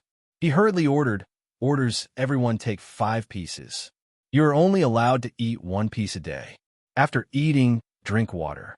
The people waiting at the side immediately went to distribute the food happily. 1 piece was fine. Although it looked a little small, it was better than nothing. If they ate some wild vegetables, they might be full. After making the arrangements, Guitu looked at Zhang Xiaobao and Wang Wan. He stuffed the remaining half of the biscuit in his mouth and washed it down with water. He let out a comfortable breath and said to Zhang Xiaobao and Wang Wan, Xiao Bao, Cuckoo. Oh, it's Battalion Commander Zhang. Is your logistics camp going to be under my command? Guatu had his eyes on the more than 200 people in the logistics camp. This kind of people was really rare. The clothes they wore were different, and the weapons in their hands were all made of stainless steel. There seemed to be some other bits and pieces that Guatu couldn't figure out at the moment. If this group of people were under his command, then they would be very useful. He knew that these 200 people would be very useful. How could Zhang Xiaobao and Wang Wan not know that these people were trained by them and equipped by them? How could they not know that these 200 people could fight against a small number of enemies? The equipment on each person's body was at least 300 strings of coins. Did they think that the success rate of making firearms was so high? Did they think that the one-time use rocket launchers were given away for free? Did they think that the production of sleeve arrows was so easy? Did they think that all kinds of poisons and drugs that could stimulate one's potential could be found so easily? Did they think that the self-igniting grenades were produced by a large-scale military assembly line? Did they make one for the next? The cost of equipment for more than 200 people was 70,000 strings of coins. In addition to the difficulty of training and the expenditure, as long as they weren't really stupid, they wouldn't give it to others to use. These were all the golden troops that Zhang Xiaobao had prepared for Wang Wan. They were the best of the best. In terms of military force, these were the only things that they could take out. Other than the gunships, it wasn't an exaggeration to say that these were their last trump cards. While Zhang Xiaobao and Wang Wan were thinking about how much money they had spent on this group of people, Guatu seemed to be a little impatient. He said to the two of them, "With these 200 people, I will take you back to Idyll safely. Governor Zhang must be very anxious. You will be able to see your family very soon. You will eat the food cooked by your family and have your family tell you stories." When Zhang Xiaobao heard Guatu's words, he had already given Guatu a position in his heart. Shameless, despicable. He even said words that were used to deceive children. It was really difficult for him. The problem was that if he and Cuckoo were at home, it would be the two of them who cooked and told stories to others. At this time, Wang Wan opened her mouth and said, "Great General Gua, if we don't let them listen to you, will it be easy for me and Xiao Bao to not be able to go home if the battle continues? We won't be able to see our parents?" "That's right. If you are not careful, you will be captured by the Tubo people and be sent there to work like cattle or horses, just like the servants in your family. You should know how your life is like, right?" Guatu felt that he had a chance and continued to scare them. "Sir Gua, the servants of Zhang Xiaobao and Wang family have a good life. If they wanna, they can eat meat for every meal. It seems that the Tubo people can't do that, right?" Before Zhang Xiaobao and Wang Wan could speak, a member of the Miao Protector team could not help but speak up. He could also tell that Guatu wanted to persuade them. Unfortunately, he had met someone he should not have met. If he wanted to rely on the young master and young lady's persuasion and deceive them like this, it would be more difficult than conquering Jin Chuan. Guatu recalled what he heard on the way here and realized that he had said something wrong. The servants of Zhang Xiaobao and Wang Wan had a better life than other rich people. He couldn't use this to scare Zhang Xiaobao and Wang Wan. Therefore, he changed the topic and immediately said, "Indeed, if you are caught by the Tubo people, you will be very sad. You will be whipped every day and not given food. If the two of you really go there, you won't be able to see your family again." When Guatu said this, he felt that his face was red. If he didn't really want 200 people, he wouldn't say such shameless words. If he really got them, he didn't know how to explain to Zhang Zhong when he returned. How could he lie to other people's children?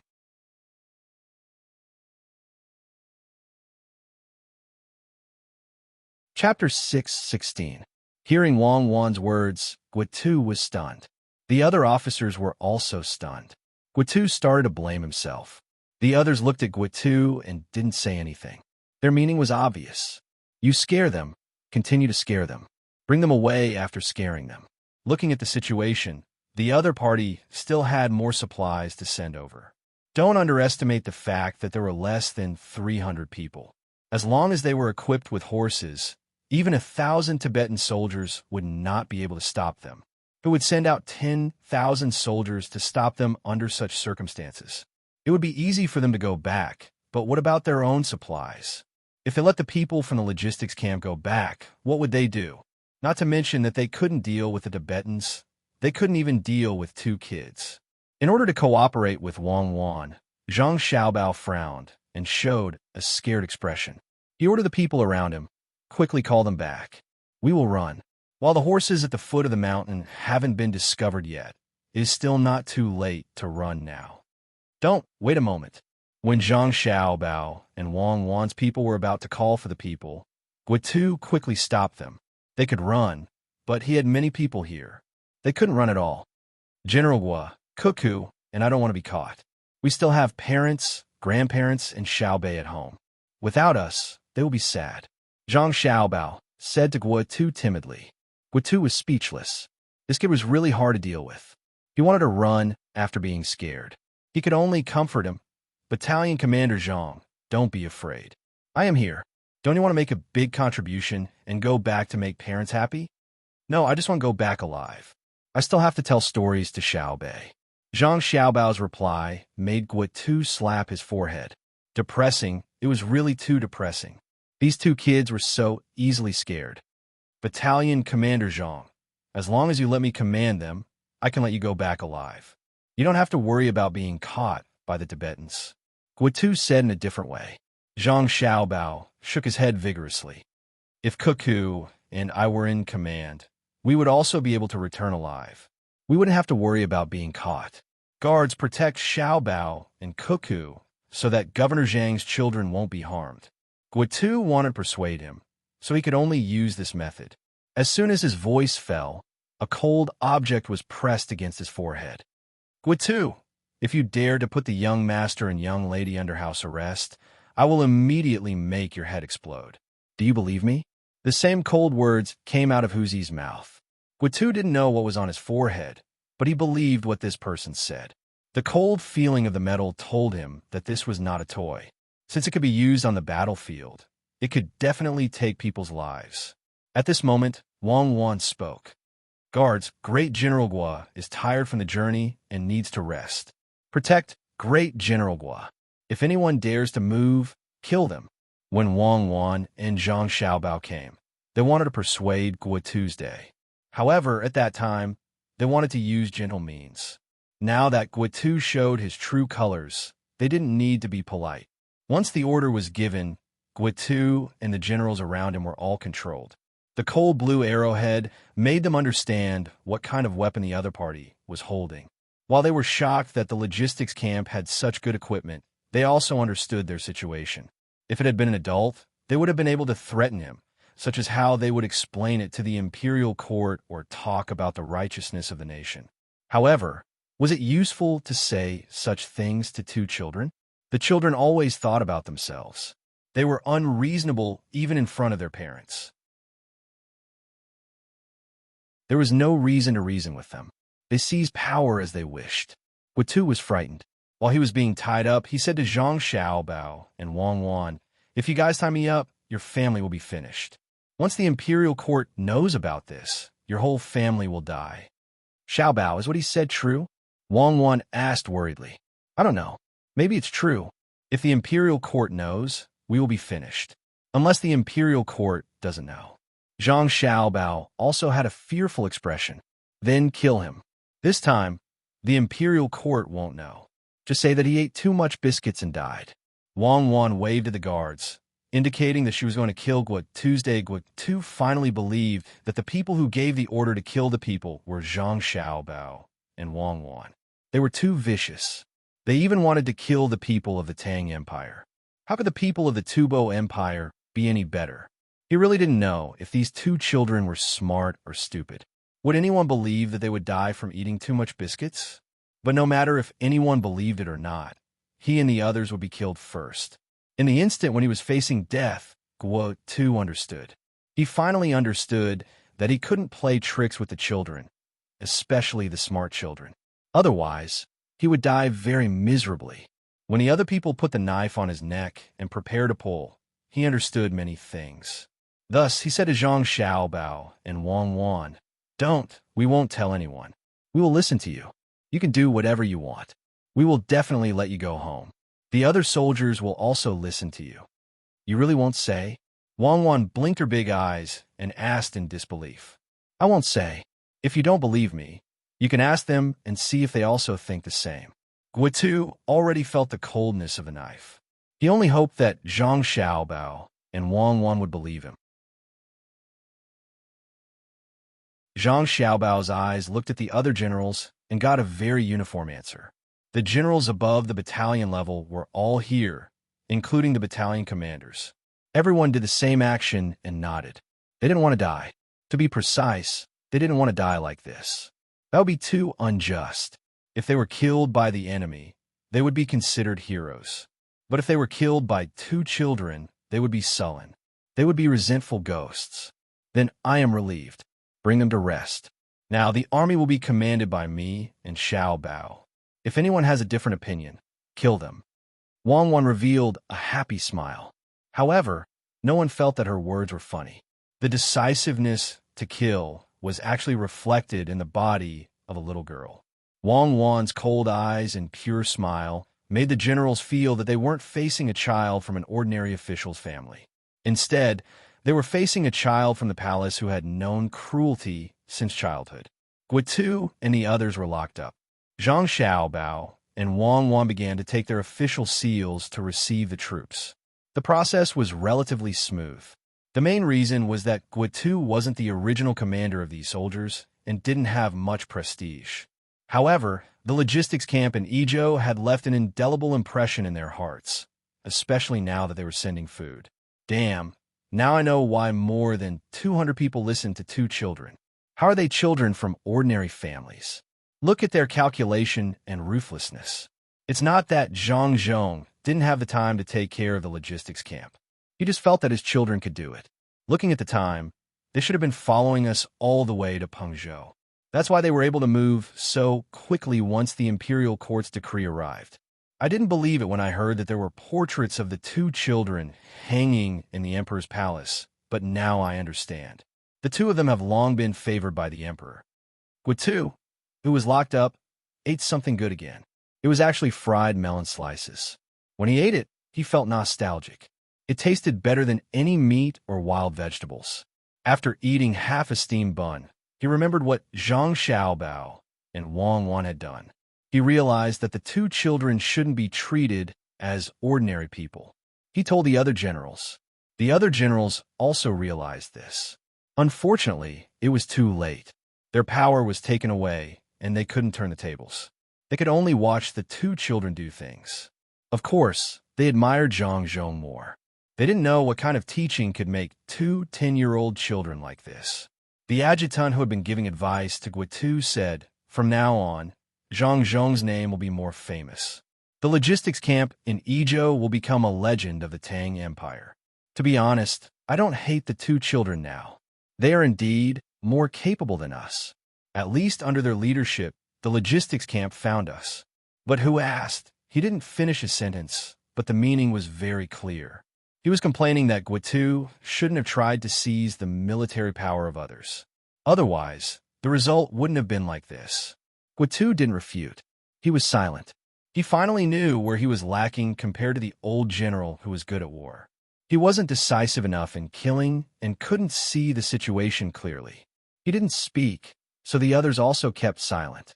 It wasn't until they were all fed a steamed bun and a bowl of soup that a battalion commander, or rather a regiment commander, said in a low voice, I don't know what the 2 of them want to do after seizing our power.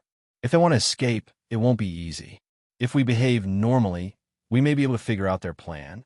Even if the generals didn't approve of letting Zhang Xiaobao and Wang Wan command the army, they couldn't do anything now.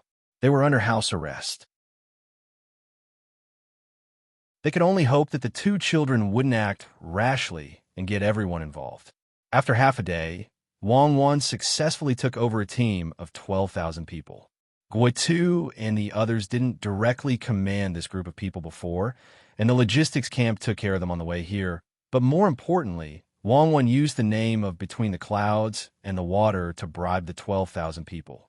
That was, if they all died here between the clouds and the water would give their families enough money and food to let their families live well. If they returned alive, they would also be able to receive a reward from between the clouds and the water outside of the imperial court. In order to prevent the soldiers from not believing them because of their young age, Zhang Xiaobao and Wang Wan sent out people from the seedling protection team to take over the duties of each battalion. This way, others wouldn't know who was in command in the end. They would only think that someone more powerful had come. Xiaobao, I'll give you a mission. That is to take 32 people from the seedling protection team other than the 12 battalion commanders and deputy commanders. Organize your equipment and go find our soldiers who are alone. It's impossible for all 3,000 people to be killed, especially when they were close to the mountain range. There must have been people who escaped into the mountains. You go and look for them. Find as many as you can. 2 days, only 2 days. After 2 days, no matter how many people you find, no matter whether you find them or not, you must continue to follow the path I took. I'll wait for you in front. After Wang Wan seized the military power, her first order was given to Zhang Xiaobao. 24 people from a seedling protection team were to be the officers of the remaining 12 battalions. Zhang Xiaobao was to lead 32 people to search for people who might have escaped to the mountains. Zhang Xiaobao nodded and agreed. Okay, I'll lead them a search here for 2 days. Once 2 days are up, we'll immediately evacuate.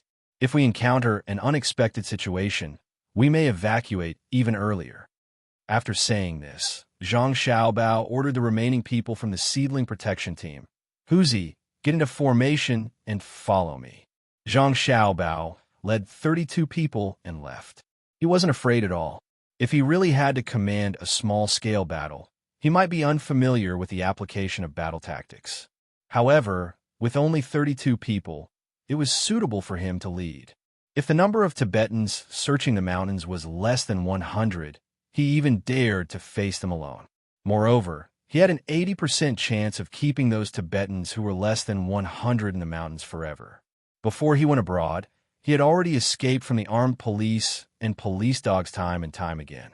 After he went abroad, he specially looked for various countries' veterans or special forces who wanted to earn pocket money to learn. If there were too many people, he wouldn't be able to control them. If there were fewer people, it would be just right for him to form a team. He had already gotten used to it.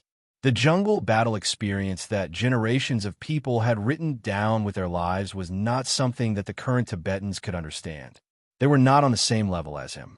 After Zhang Xiaobao left, Wang Wan immediately made arrangements. Actually, she was very reluctant to let Zhang Xiaobao lead the team, but she had no other choice. Huzi was a good person, but in terms of flexibility, he was definitely not as good as Zhang Xiaobao. At least Zhang Xiaobao knew how to make a choice. He wouldn't be hot-headed and use his big knife to fight with the enemy's gun formation. Order: everyone tear the clothes under the armor into strips and use them to tie the legs. Battalion 1, 2, 3, and 3 will become the scout battalion and quickly open up the path. Everyone else will gather and advance. Battalion 4, 5, 6, and 7 will be the back of Battalion 7, 8, and 9. Battalion 10 to 12 will be the cooking stoves. There will be enough food for 30,000 people. Wang Wan started to give orders to the people on her side. No one knew what exactly she wanted to do. The officers of the various battalions were all her people, so they immediately followed her orders. Those who opened up the path, those who carried the soldiers on their backs, and those who made the cooking stoves also immediately started to work.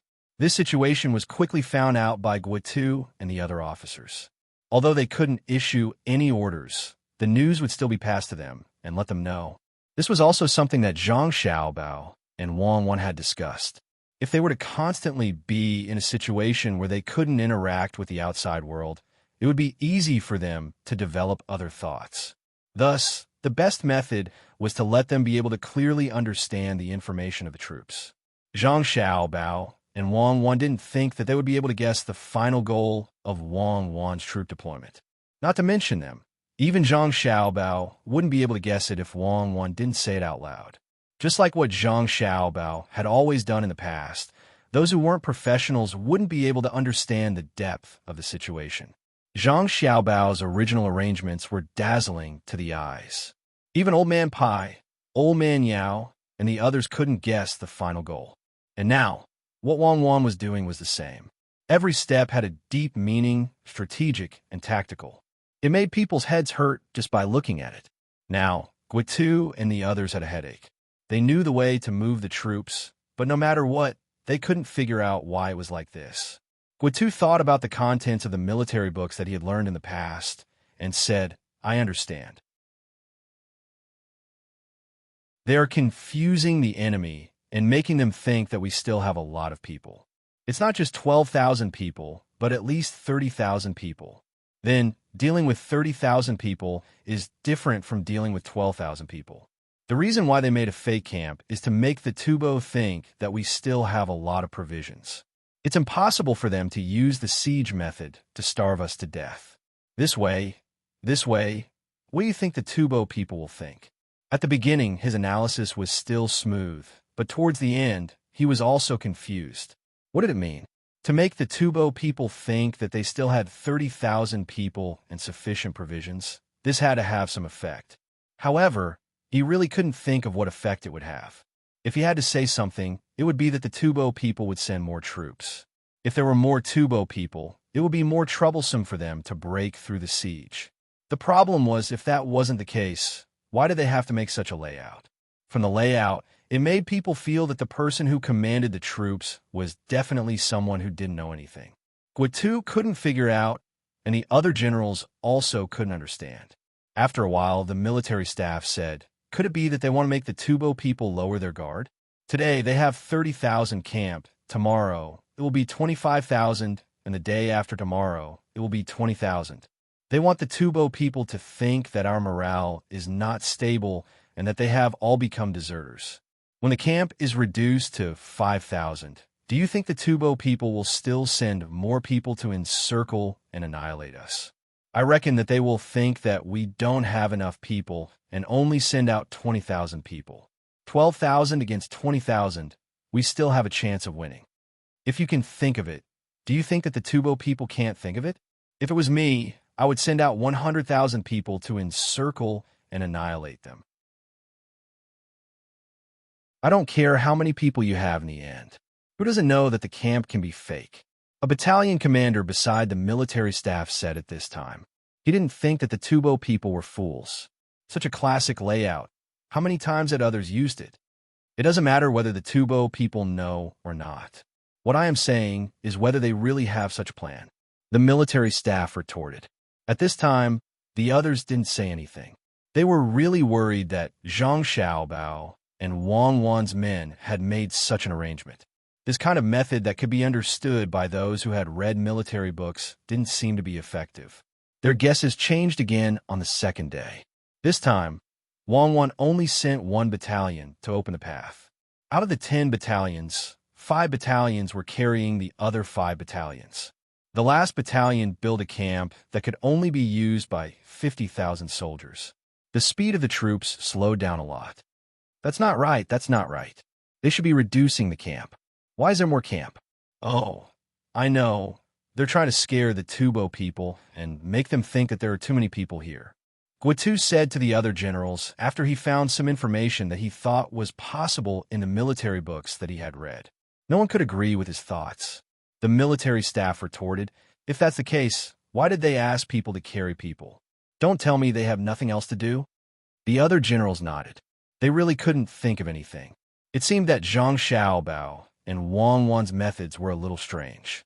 On the third day, it was still 50,000 people carrying 50,000 people. The people who opened the path in front and the people who built the camp at the back didn't change. The people who were carrying each other changed back and forth. Today, they were building a camp for 70,000 people. Thus, Guitu and the others who were under house arrest found new things to do and continued to research. They didn't have time to think about how to cause trouble. Zhang Xiaobao brought 32 people and gathered more than 300 people today.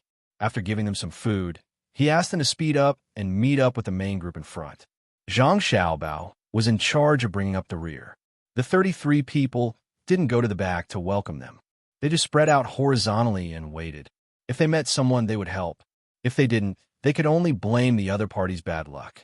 Huzi had been following Zhang Xiaobao. One was to listen to orders, and the other was to protect Zhang Xiaobao. Even though he knew that if it was a life-and-death battle, he didn't have the slightest confidence in killing the young master. It was more likely that he would be killed by the young master. He still had to protect the young master. Whether the young master was powerful or not had nothing to do with whether he protected him. Zhang Xiaobao crouched in the underbrush, wearing a pair of tactical gloves, the kind that exposed part of the fingers in front of the gloves. After killing an inch-long bug that was about to crawl up his neck, he didn't even look at what kind of bug it was. He said to Huzi, "There's still 2 hours left. Once the time is up, retreat." "Understood, young master. Can you make arrangements for the young lady?" Huzi agreed, but he was very worried. In the past, he had always listened to the young master's orders. He felt that the young master was more powerful than the young lady.